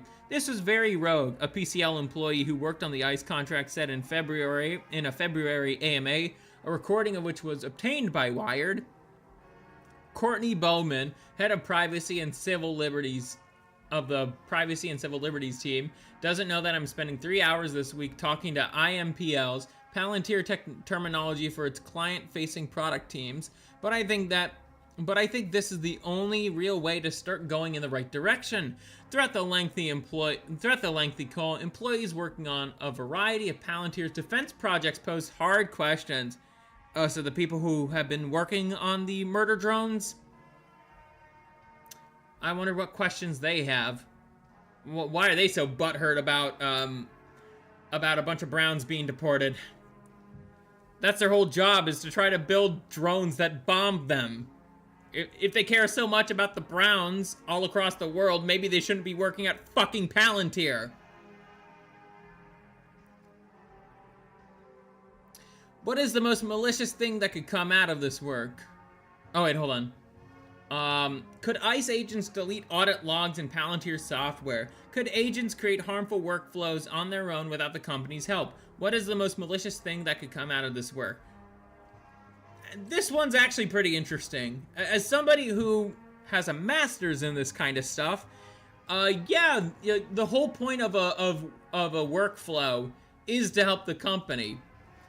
And if an ICE agent decides to make their own workflow contrary to Palantir, it's like, well, what could that mean? I think that it could mean something good for the population, to see how ICE is actually going about things. That's called communication. But at the same time, it's like, yeah, they got a contract to do, they got a contract to fulfill, and they can't go against it. It sucks that we'll never really be able to learn much about what they actually mean, and what these workflows are. But again, this will leave me thinking for many days.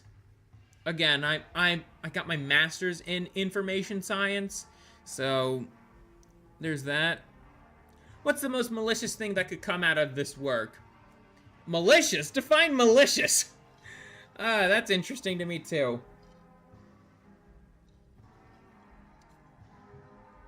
Answering these questions, the PCL employee who worked on the ICE contract said that a sufficiently malicious customer is like basically impossible to prevent at the moment.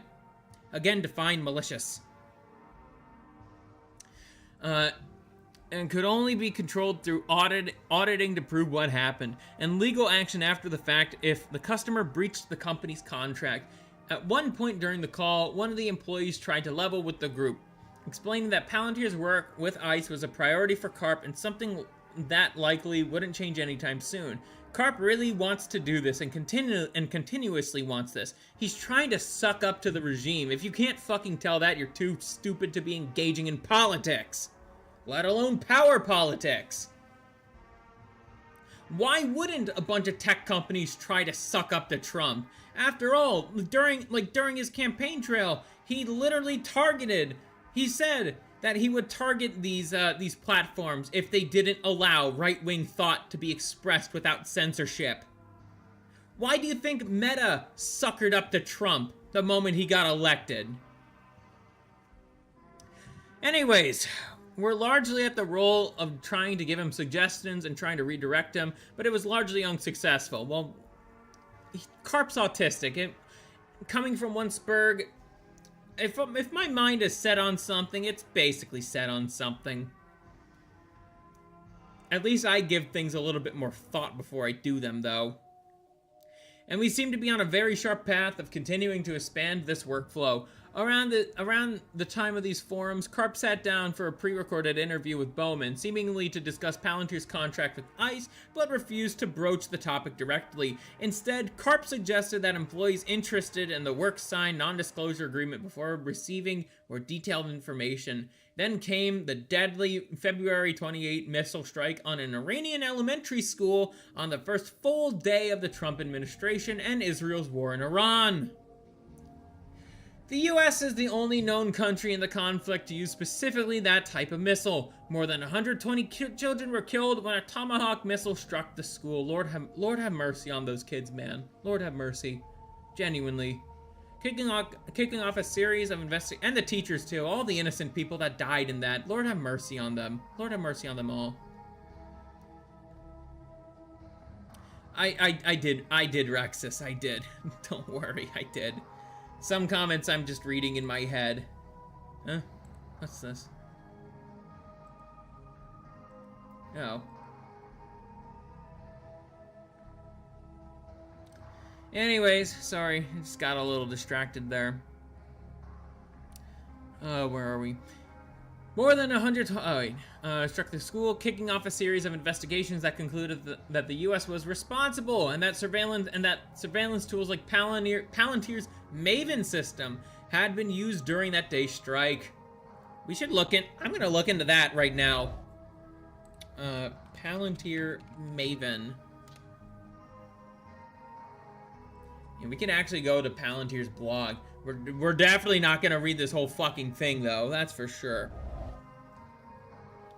In November 2025, NATO's task force Maven hosted an industry day as part of their Warfighting Innovation Week. Their goal was to highlight how Maven Smart Systems MSS open, extensible architecture enables integration with third-party solutions, thereby powering rapid fielding of new technology combinations and enabling cutting-edge outcomes for the warfighter. NATO first acquired MSS, an AI-powered data integration and decision support system built by Palantir in 2025. Okay, I think we get the picture here. That's cool. Jeremy McKenzie streaming on Rumble. Anything else here? Oh, this is a demonstration of the tool.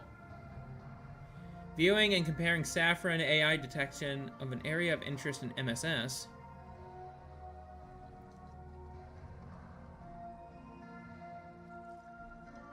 Oh shit. And they're just saying this publicly? I see.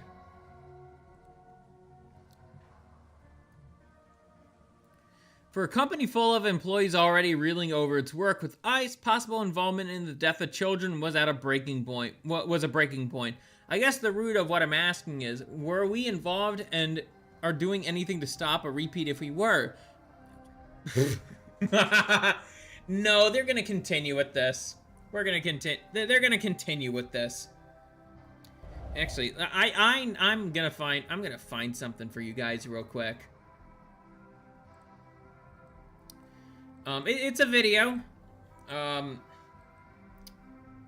Alex Karp, we're doing it.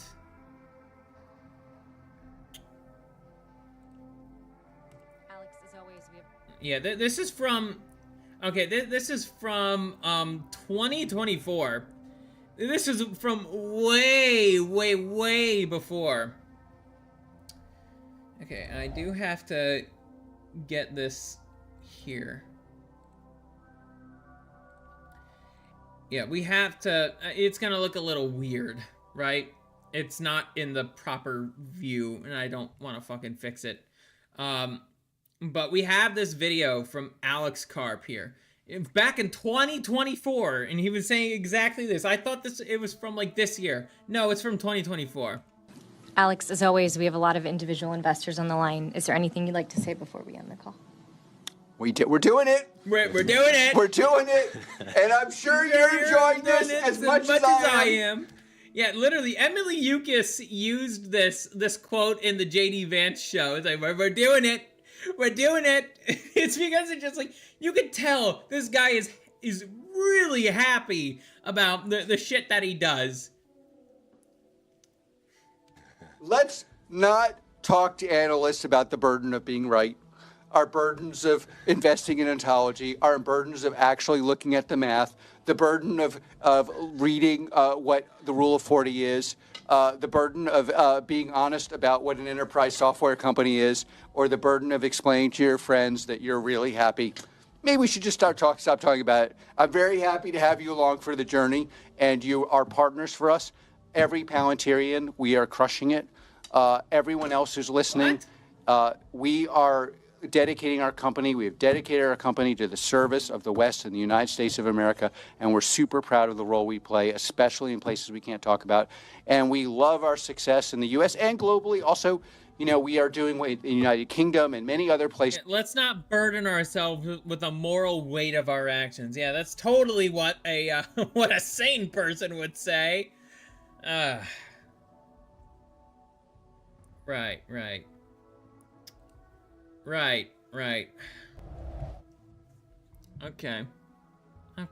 How much longer is... Okay. Yeah, we're almost done here.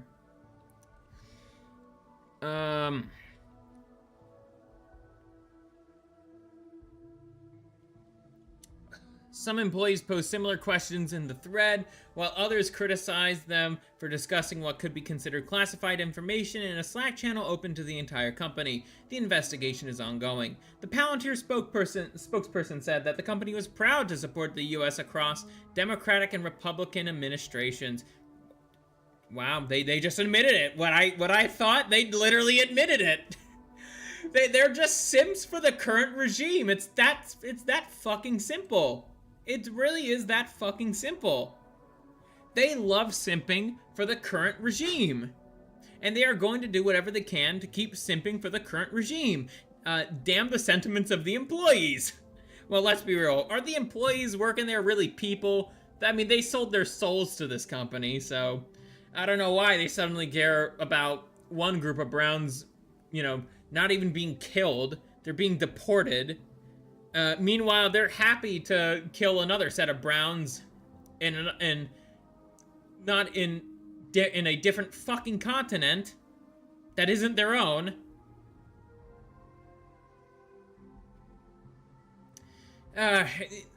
When you start thinking about the logic of these people, quote unquote, yeah, things tend to get messy.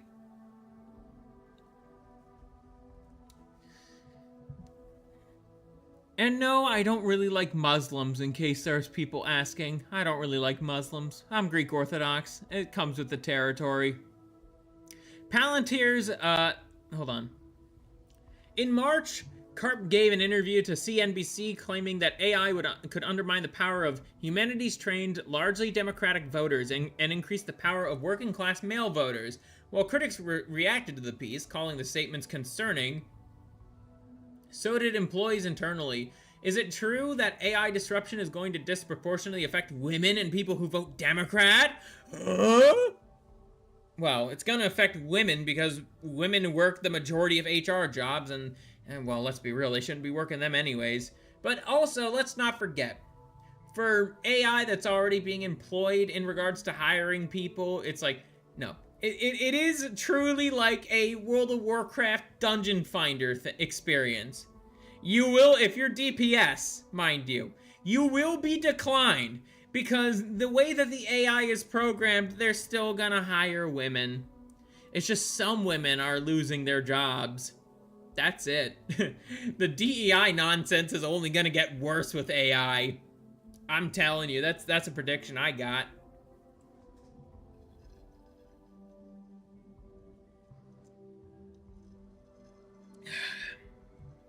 Palantir's leadership incensed workers yet again this week after the company posted a Saturday afternoon manifesto reducing Karp's recent book, The Technological Republic, to 22 points. The post, which includes many of Karp's long-standing beliefs on how Silicon Valley could better serve U.S. national interests, goes as far as suggesting that the U.S. should consider reinstating the draft. Critics called this manifesto fascist. This guy's a Nazi! I'm curious why this had to be posted, especially on the company account. On the practical level, every time stuff like this gets posted, it gets harder for us to sell the software outside the US, for sure in the current political climate, and I doubt we need this in the US, wrote one frustrated employee. The message received more than 50 plus one emojis. What? Is that like, I agree? I don't really know Slack that well enough. Only time I had to use Slack was actually for like a martial arts school that I used to go to. Yeah, exactly, Dusty. It's like, you fucking work for people who are dead set on trying to make Greater Israel a reality. Whether, sick, we acknowledge it or not... Sick? That must be some weird thing. Whether we acknowledge it or not, this impacts us all personally. Another worker wrote on Monday, I've already had multiple friends reach out and ask, what the hell did we post? This message received nearly 24 plus one emoji reactions. Yeah, it turns out that short-form summaries of the book's long-form ideas are easy to misrepresent. It's like we taped a kick me sign to our own backs. Or like Chibi Review. No, I'm kidding. Tempting to rip on that guy, I know. I have to resist. A third worker wrote, I hope no one who decided to put this out is surprised that we are in fact getting kicked. These conversations involve shame and uncertainty from workers who have seemingly popped up in internal channels whenever Palantir has been in the news over the last year. I think the only thing not different is a lot of folks are still incredibly wary about leaks and talking to the press. One current employee tells Wired, describing how the internal company culture has evolved over the last year.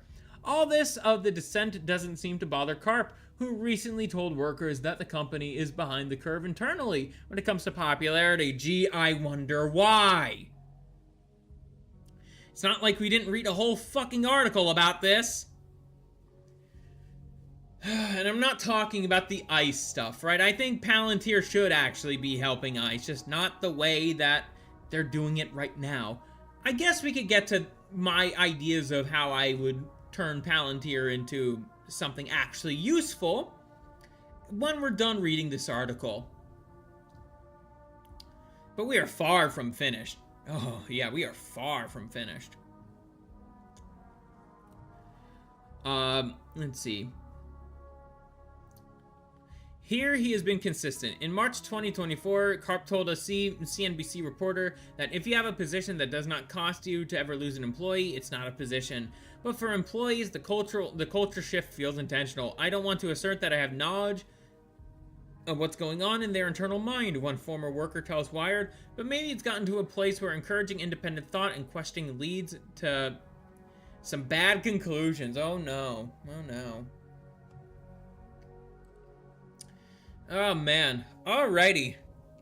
So, I, right now, am going to just tell you guys some ideas that I have for Palantir. So, maybe there's definitely some new viewers here, for sure. I would say,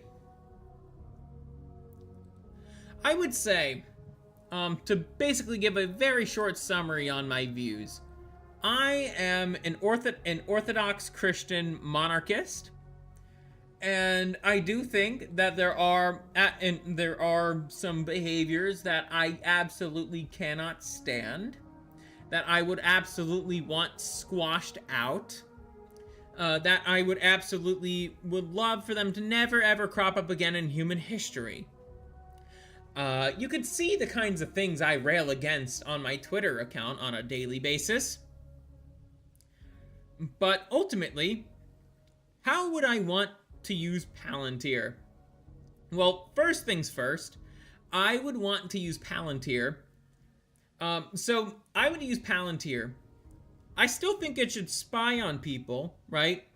But not on American citizens. Definitely not on American citizens. Palantir's spyware stuff should be used for, getting illegals out of the country, tourists, and any other foreign agent. That's what I'm thinking here. They would actually be a force. I would actually turn Palantir into a force for America's interest, not for Israel's. So Alex Karp would get fired and would be replaced with an Orthodox Christian. A qualified Orthodox Christian, mind you. And their role would be regarding on entirely domestic affairs. There's no need to provide any sort of aid to foreign nations that despise us. There's no need for that at all. Palantir would be used solely to keep the domestic field safe. It would be used, I'm going to repeat myself again, to kick out illegals It will, what else will it do? What else will it do? All right.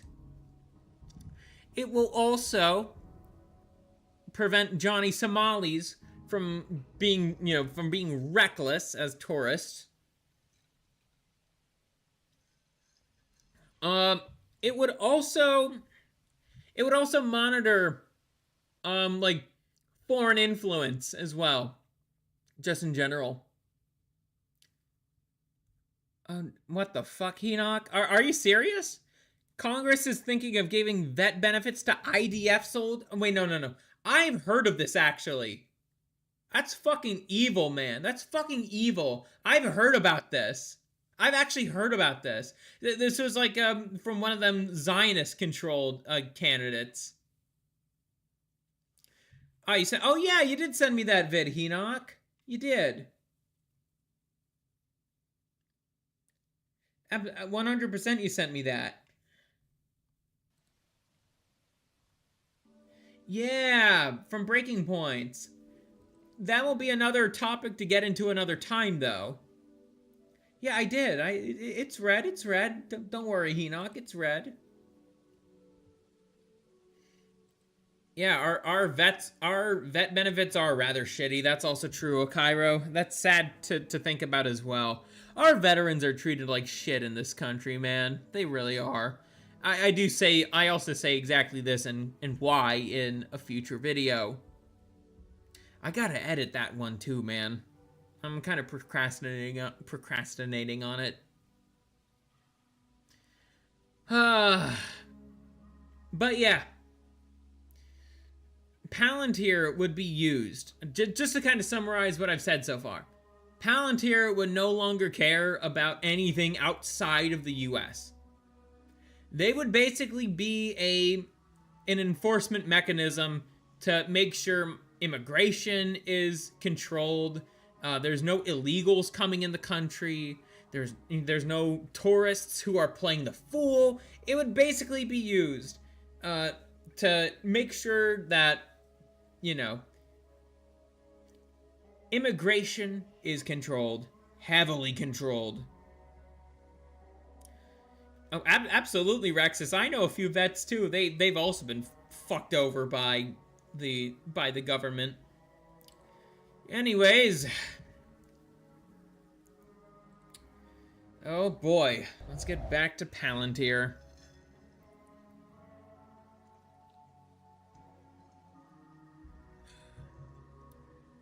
Palantir is proud to partner with the U.S. Department of Agriculture to modernize services for American farmers, give them the time and resources they need to secure our nation's breadbasket. I wonder what they're going to be using that for. Protecting America's farmland is protecting America itself, and this work gives USDA the visibility and speed needed to safeguard our food supply, said the USDA Chief Information Officer Sam Berry. Our farmers sustain this nation, and yes, I know farmers sustain this nation. But what purpose does Palantir actually serve in the farming community? I scroll down and I see something from Emily Yukis. It's really funny. I support the Karp thing. Let's take a look at this. We got Alex Karp, mogging all of us right now. America's farmland is corporate owned. That is also very true, Cairo. There are very few actual farmers. Look at this image on the far right. It's fucking gelato. And then I need cupcakes. It do be like that, Mr. Karp. Don't get me started on where the fentanyl laced piss drone comes from. I remember my friend Applied Virtue. We were having a bit of a conversation about Palantir, and basically he brought up that quote of like how Alex Karp thinks like that there should be drones sent to the Middle East, and it's like just have a bunch of fent-laced piss in them and just it's so gross. It's so fucking gross, man.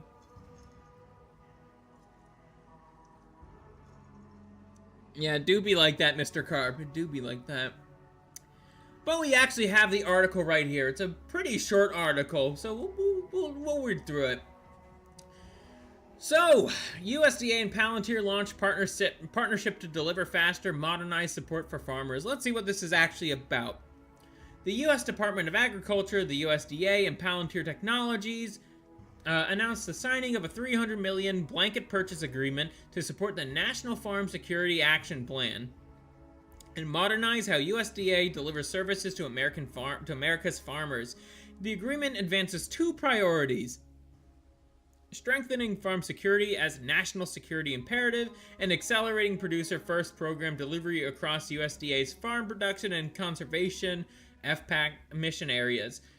Actually, if thinking about it now, right, just a little bit deeper than I have been before.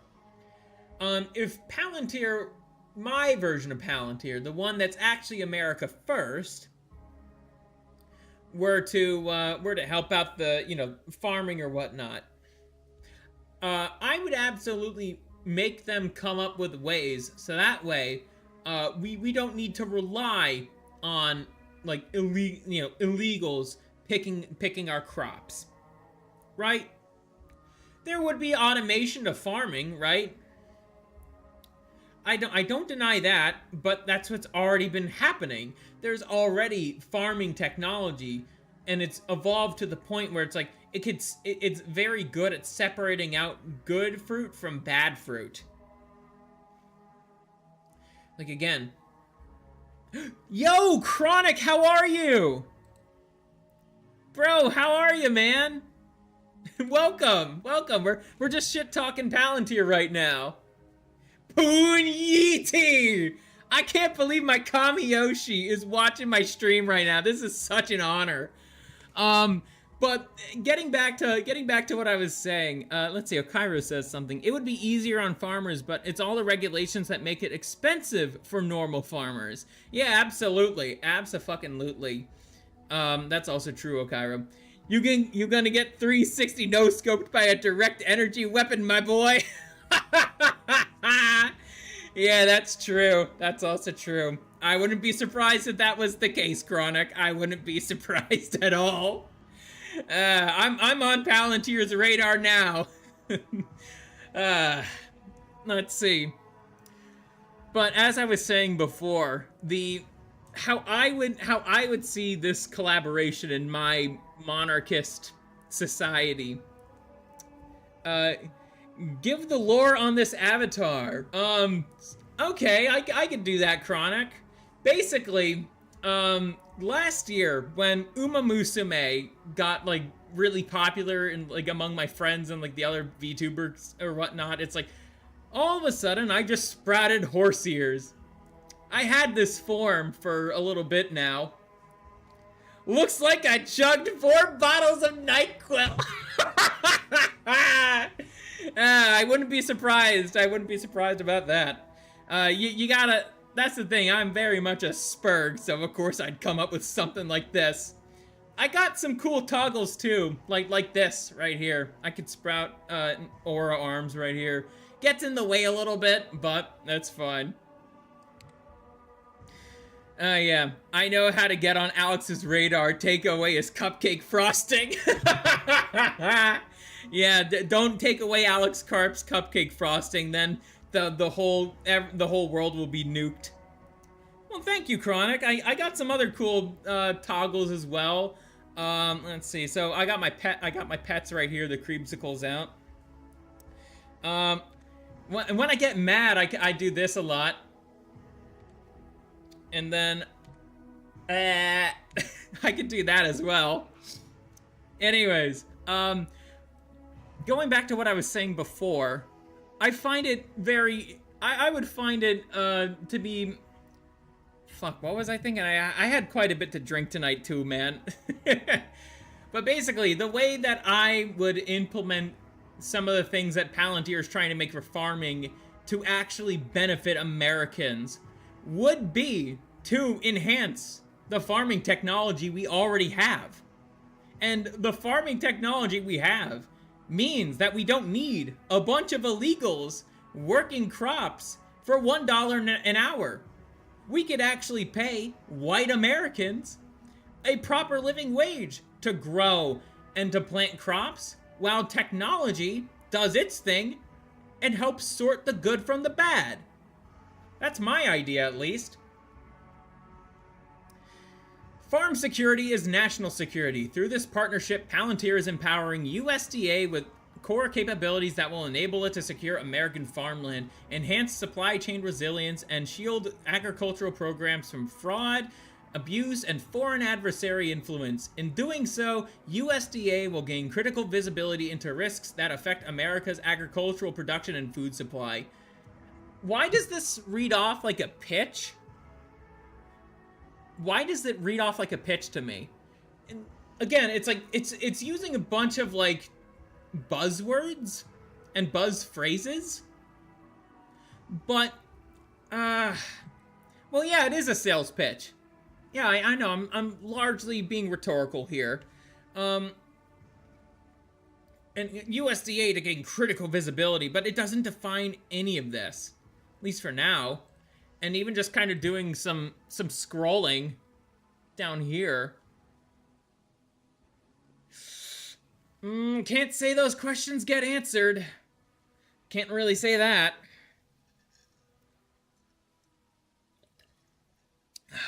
Let's see. Farmers are forced to grow what's covered by FDA insurance. If they don't grow what the government wants or grows too much, the government can destroy crops, not insure them, etc., etc. What?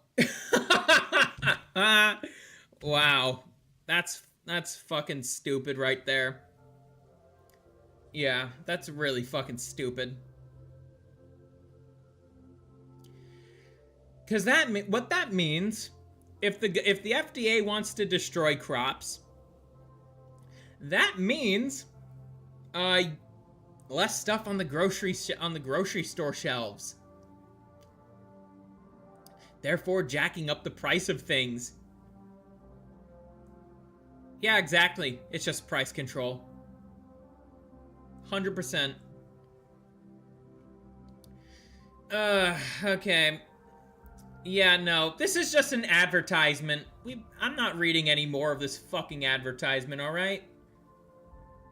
That stuff's been in effect since World War II. It's why everything is filled with corn and soy. That's interesting. I genuinely did not know that, Dusty.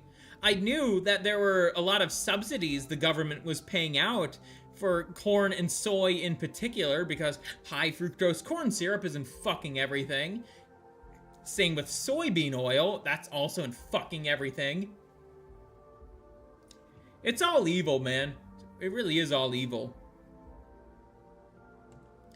We got another article. It's from Futurism, and it's making fun of Alex Karp's fucking post. After all this, want to read me Substack. Rexus, I will read your Substack article another time.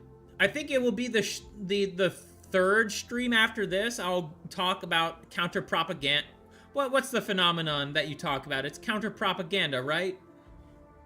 Or do I have that mistaken?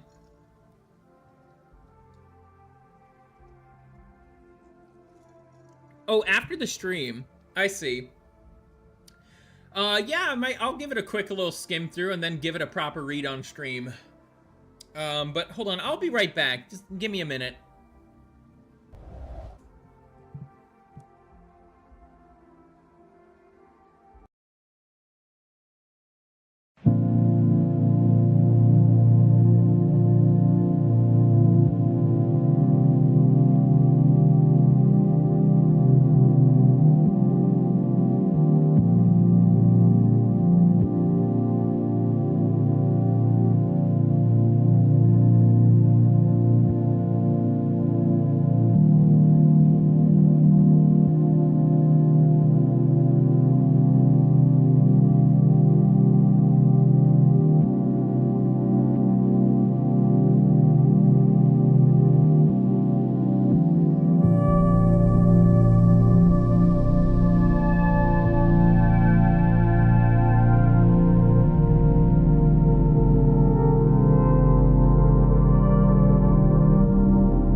Okie dokie, I'm back.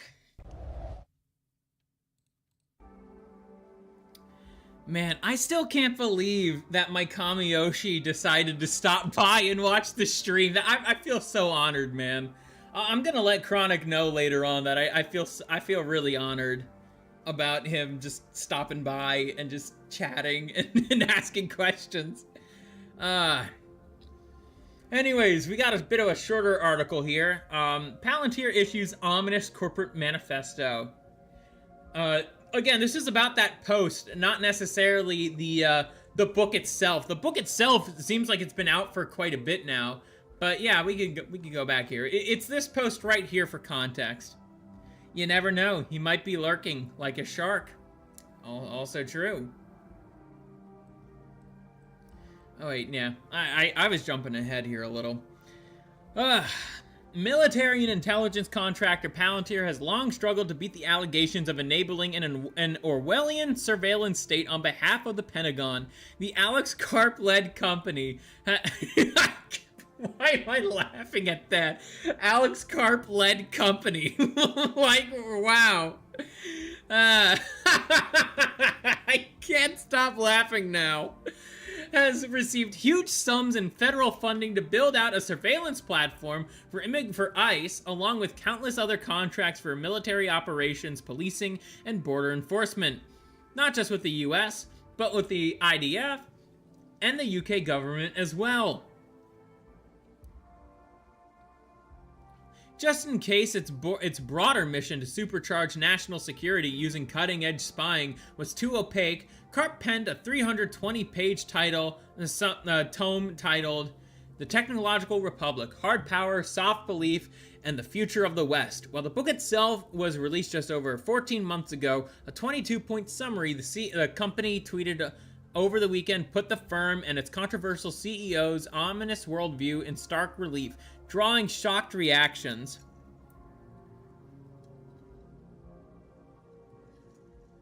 Yeah, I told you, Dusty, I told you a while back that the Kreemsicle streams are going to be very different from the Scurvy Rum streams. They're just not going to be as long as they are. Like in the future, while I'm still working at that part-time job. Belgian philosopher of technology, Mark... What kind of last name is Kuckelberg? You could very much make fun of that name right there. Described the manifesto as an example of techno-fascism. Ooh, spooky. No, it's not techno-fascism. It's techno-corporatism. A nose name. Kuckelberg. While Greek economist Yanis Varoufakis warned that AI-powered killer robots are coming.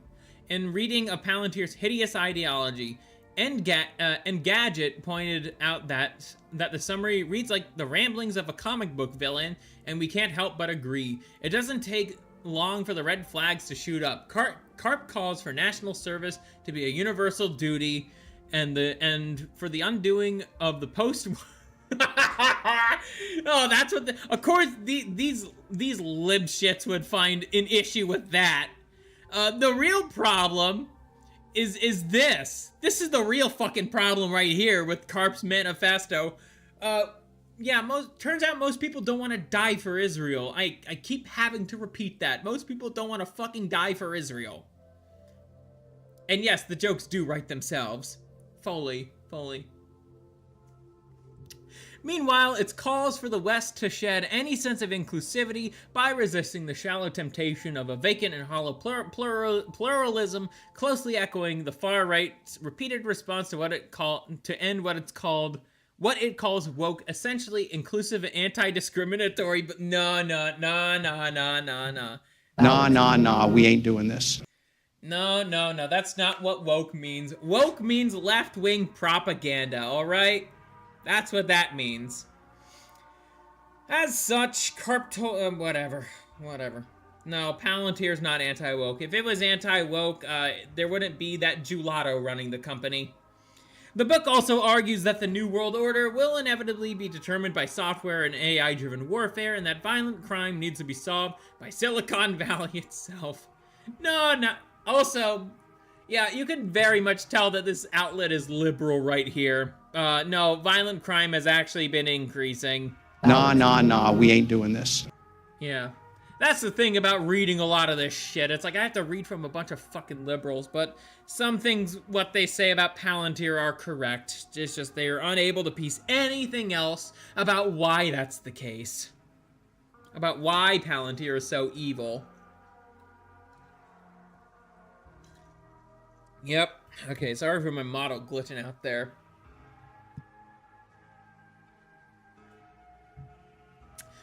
Yeah.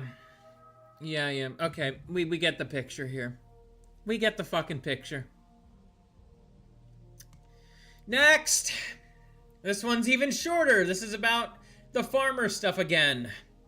American farms have a new steward for their safety net. Disaster programs. Palantir. This guy's a Nazi! Ooh. Nah, we ain't doing this. Okay. Palantir has won a $300 million contract from the U.S. Department of Agriculture to support the National Farm Security Action Plan and modernize how USDA delivers services. Okay, this is just another pitch. What? This is just another pitch. Okay, this is just another advertisement. No. And now, this is going to be a little interesting here. We are talking about the Pentagon. What does this have to do with Palantir? Well, you could see Pete Hegseth right here. And, wouldn't you know, he has quite some ties with Palantir. Let's give it a read. Pentagon asks Congress to codify Department of War. Estimates $52 million cost. The Pentagon is formally seeking congressional authorization to codify the Department of War moniker, estimating it will cost taxpayers approximately $52.5 million. The figure is substantially lower than the Congressional Budget Office projection in January, which estimated the rebrand could reach as much as $125 million if it were adopted broadly and rapidly. In a legislative proposal released this month, the department argued that the revised designation serves as a fundamental reminder of the importance and reverence of our core mission, to fight and win wars. It serves as a strategic objection in which to measure and prioritize all activities. Thomas Massey and a couple others are screaming, "We don't have the fucking money," yet no one hears them. Well, I wonder why they don't hear them. Almost like our government is primarily comprised of a bunch of dispensational heretics who are trying to basically wage war on the Middle East so they could try to supposedly bring about Christ's second coming faster. But as St. Paisios has predicted, this will only usher about the Antichrist. And yes, he's also 100% correct in that the Antichrist will be Jewish.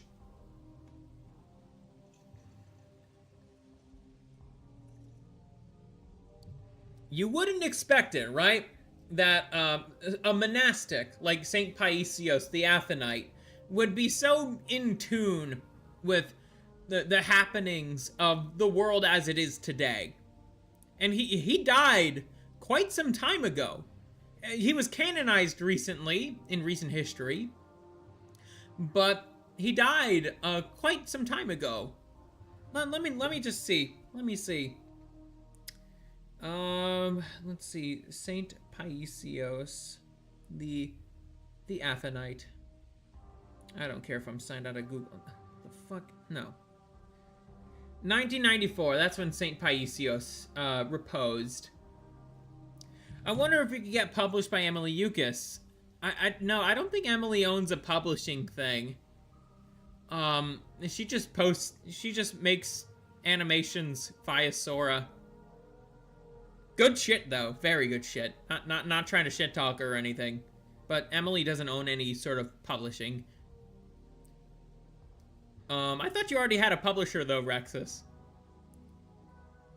Anyways, President Donald Trump signed an executive order in September establishing the Department of War as a secondary title for the Department of Defense, a move that has remained largely ceremonial in effect. Only Congress has the authority to permanently rename executive department names, and it has not done so. And it has not yet done so. Trump contends that reviving the nation's original defense nomenclature, used until 2 years after World War II, is much more appropriate reflection of the world today. The name Department of War conveys a stronger message of readiness and resolve compared to Department of Defense, which emphasizes only defensive capabilities. The executive order states, restoring the name Department of War will sharpen the focus, while Palantir's... Well, with that, Palantir was basically salivating from the mouth upon hearing that. That's their whole specialty. I'm referring to more light core. Okay, gotcha.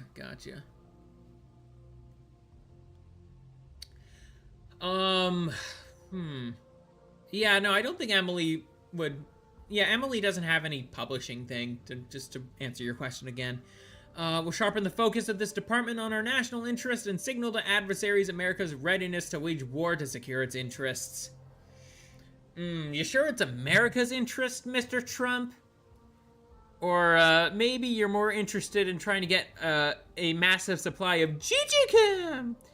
Trump wants GGChem!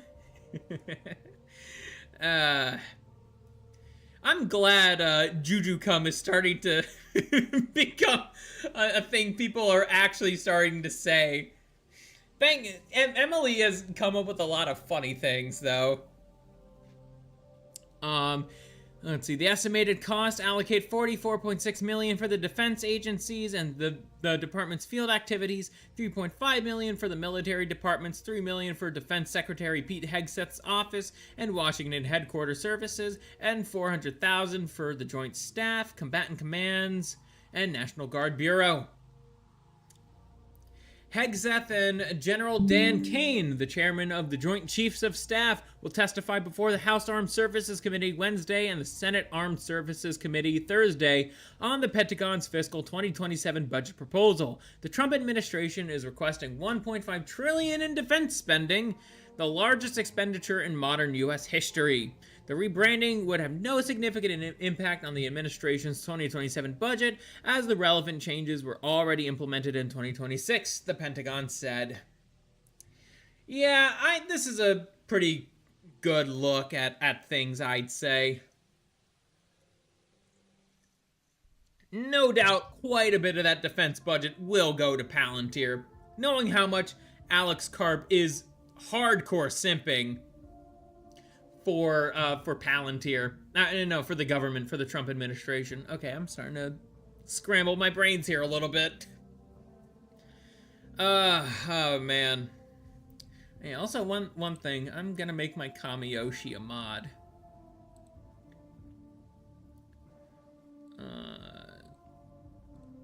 Yeah, my Kamiyoshi's now a mod. Anyways, we got another one, and this one actually explains Maven a little bit more. We got one more article here. This is from March 24th. Trader Orange. Oh no, I wouldn't say traitor. The Pentagon intends to designate Palantir's Maven Smart System as an official program of record, locking in multi-year funding for the AI-enabled targeting platform that is already deployed across every U.S. combatant command, according to a policy manifesto first reported by Reuters on March 20th. Deputy Secretary of Defense Steve Feinberg?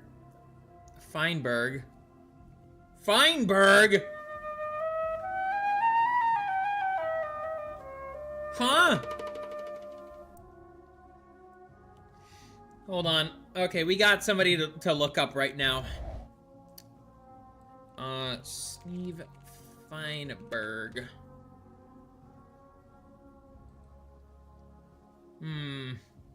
Okay.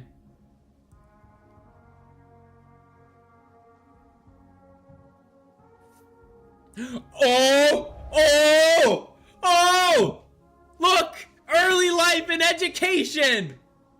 Early life and education! Feinberg was born to a Jewish family and raised in the Bronx. Ah, I knew it! I fucking knew it! Another toucan! Another fucking toucan!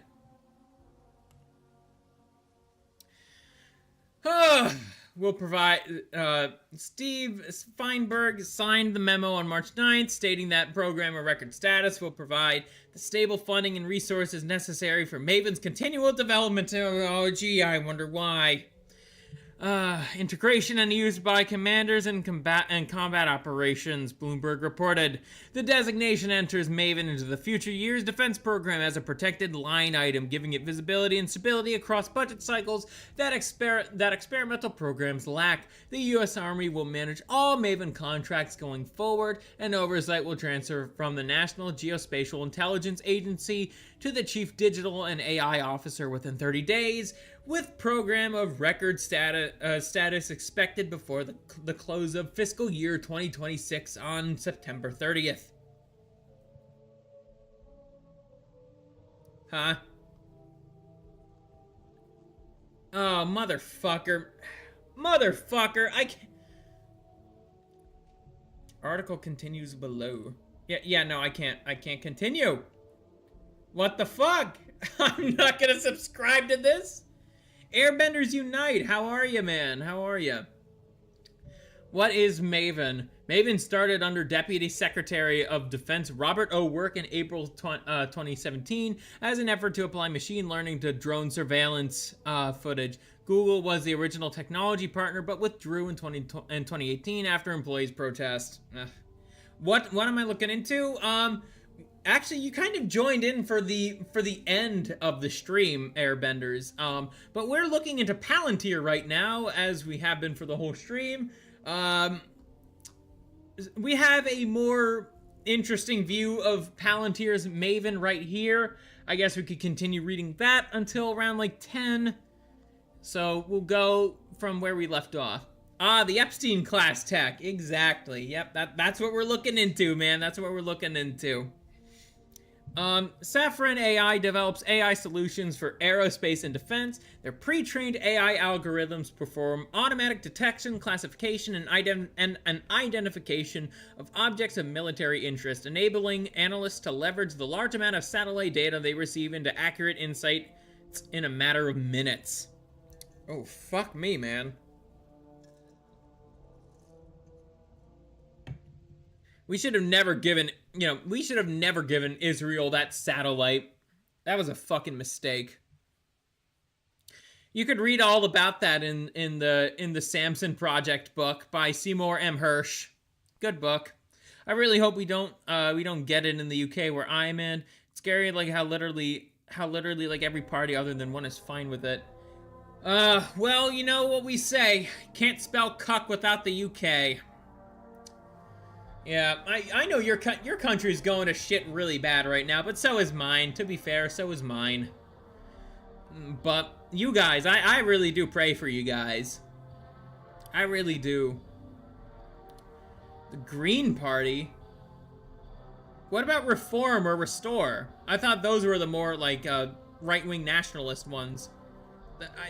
The Green, like, I hear Green Party, and in my American mind is thinking, it's just like, oh no. It's gonna be hardcore fucking socialist nonsense. And not the nationalist kind. I'm not talking about no national socialism. Yeah, Green Party. What's a fucking commie doing in my chat? Wait, you think Reform is good? Reform and Restore, I know those are the more, like, right-wing nationalist ones. I know Reform isn't perfect, Restore is a bit better. I think Reform has some Zionist bullshit in it, which is why I think Restore is probably the better one, but I have some British friends that I could ask about this stuff too, but, they probably would just want the whole political system to just be burned down and turned into something else. They're all tied to Israeli people. Fucking hell. Fucking hell, man. I wouldn't... Again, your guys' political system, political parties, why... I gotta look into the green some more then, don't I? They're probably full of Jews too. Green Party's the only party who doesn't want anything to do with Palantir and who's actively advocating us for us to cut ties with Israel. Gotcha. For king and country, even if the current UK kind of sucks ass, says a Cairo.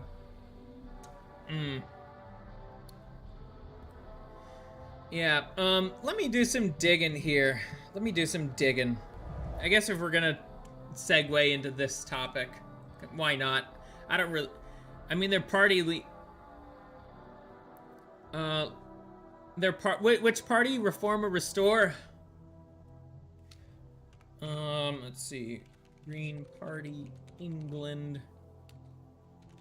I'll look into the beliefs first. I actually want to see... Oh, yeah.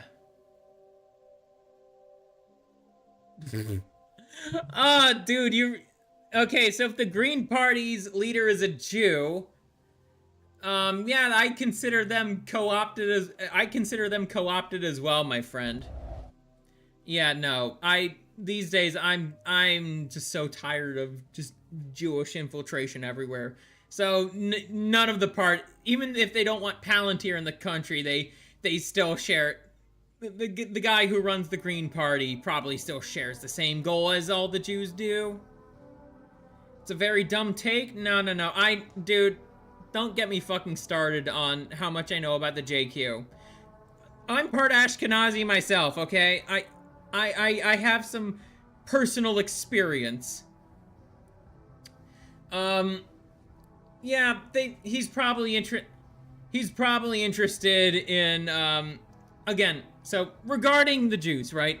You have the more religious Jews, and then you have the secular Jews. The secular Jews, those are all the people who run all the leftist parties, okay? And Jews are also very much into infighting with each other. That happens all the time. That happens all the fucking time.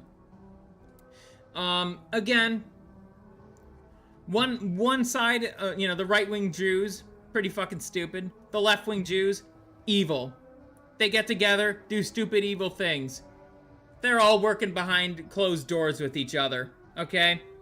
That's how they operate. The same thing happens with the Jews in the United States, too. That's just how that works.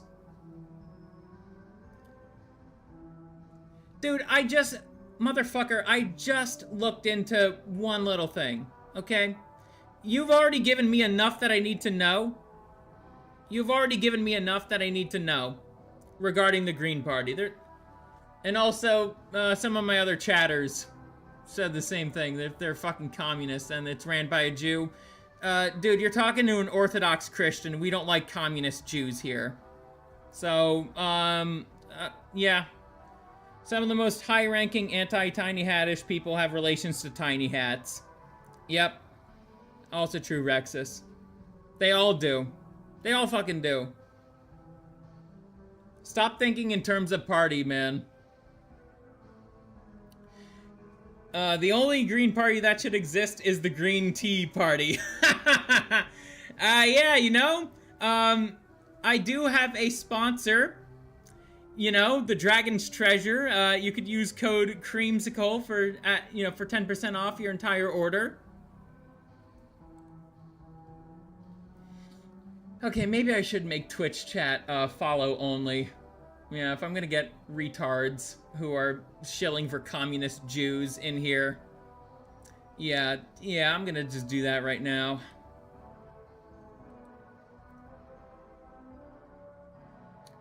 And we're gonna do 10 follower only for 10 minutes, yeah.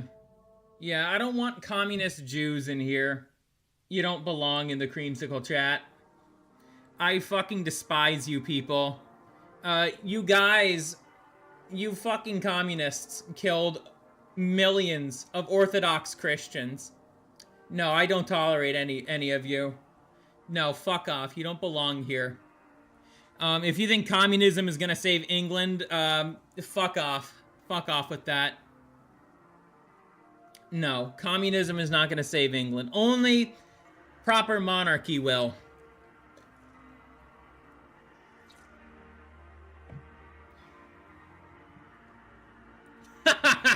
That's funny, Enoch.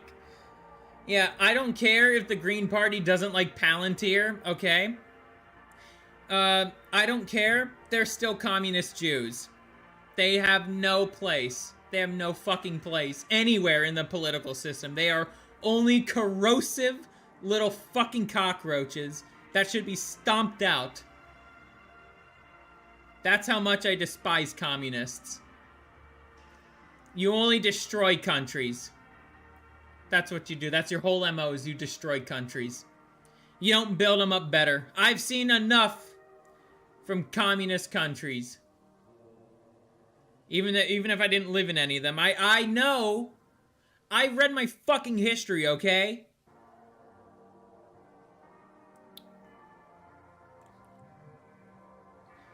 They hate my faith.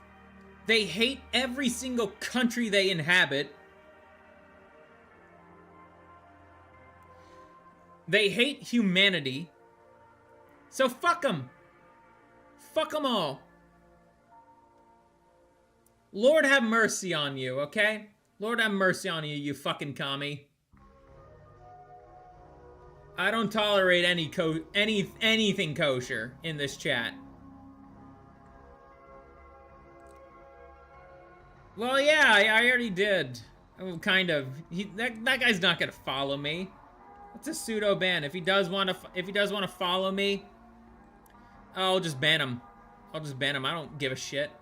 I don't give a fucking shit. I don't fucking care. Go LARP as a commie in someone else's stream.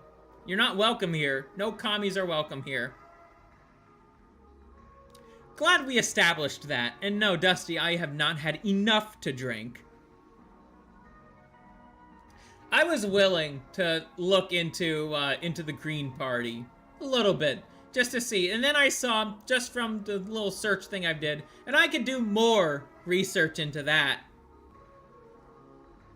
I could do more research into the Green Party to see how much they're in control by a bunch of Jews. I could do that easily. I'm autistic. That's my bread and butter.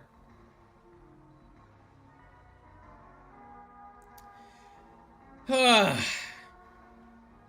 alas, I'd like to get to playing Guilty Gear Strive soon, so that'll have to be for another day. That'll have to be another stream. The various different communist type parties in Western societies and what they'd try to do to fuck over everything. Yeah, no, they're not gonna be what saves Western nations. Only hardcore nationalism will, and monarchy, and Christ being at the center of it all. That's the only solution. Man, if we hung out in person, you'd be a riot to drink with. Yes, Dusty, I would. Yes.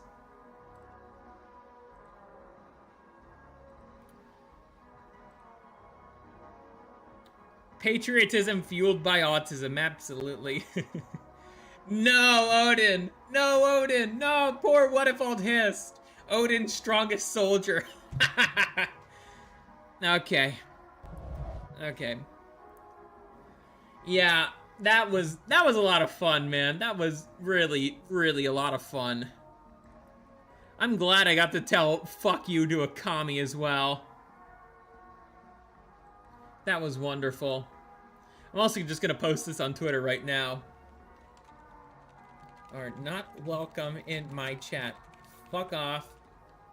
You genos maniacs who would happily slaughter millions more Orthodox Christians.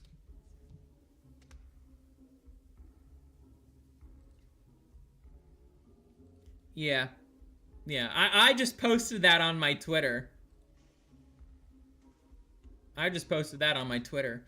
I am indeed very based. I still can't believe that guy was trying to sell me on fucking communism. Yeah, no, I don't tolerate that. Guy probably watches Hassan as well, yeah. Anyways. I hope you guys had a wonderful time watching me debunk Palantir or whatnot. Okay, looks like I got some work tomorrow. But I gotta get some time to rest.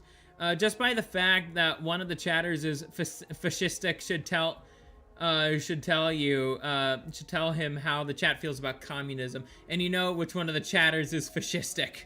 Yeah, there's a few. There's a few. I'm also gonna see if I could actually... Hold on, let me just see. Because I want to test this out a little bit, too. Is anybody I know... Let's see. I don't see... /raid.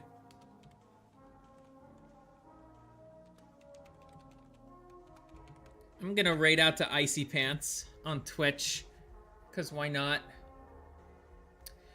We're basically just finishing here, and I want to test how this works. What the fuck? Okay.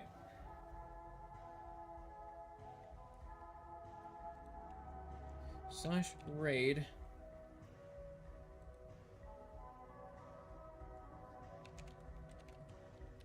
Let's try this one. Yeah, anyways, before I raid into Icy's chat, you guys have an amazing night now, all right?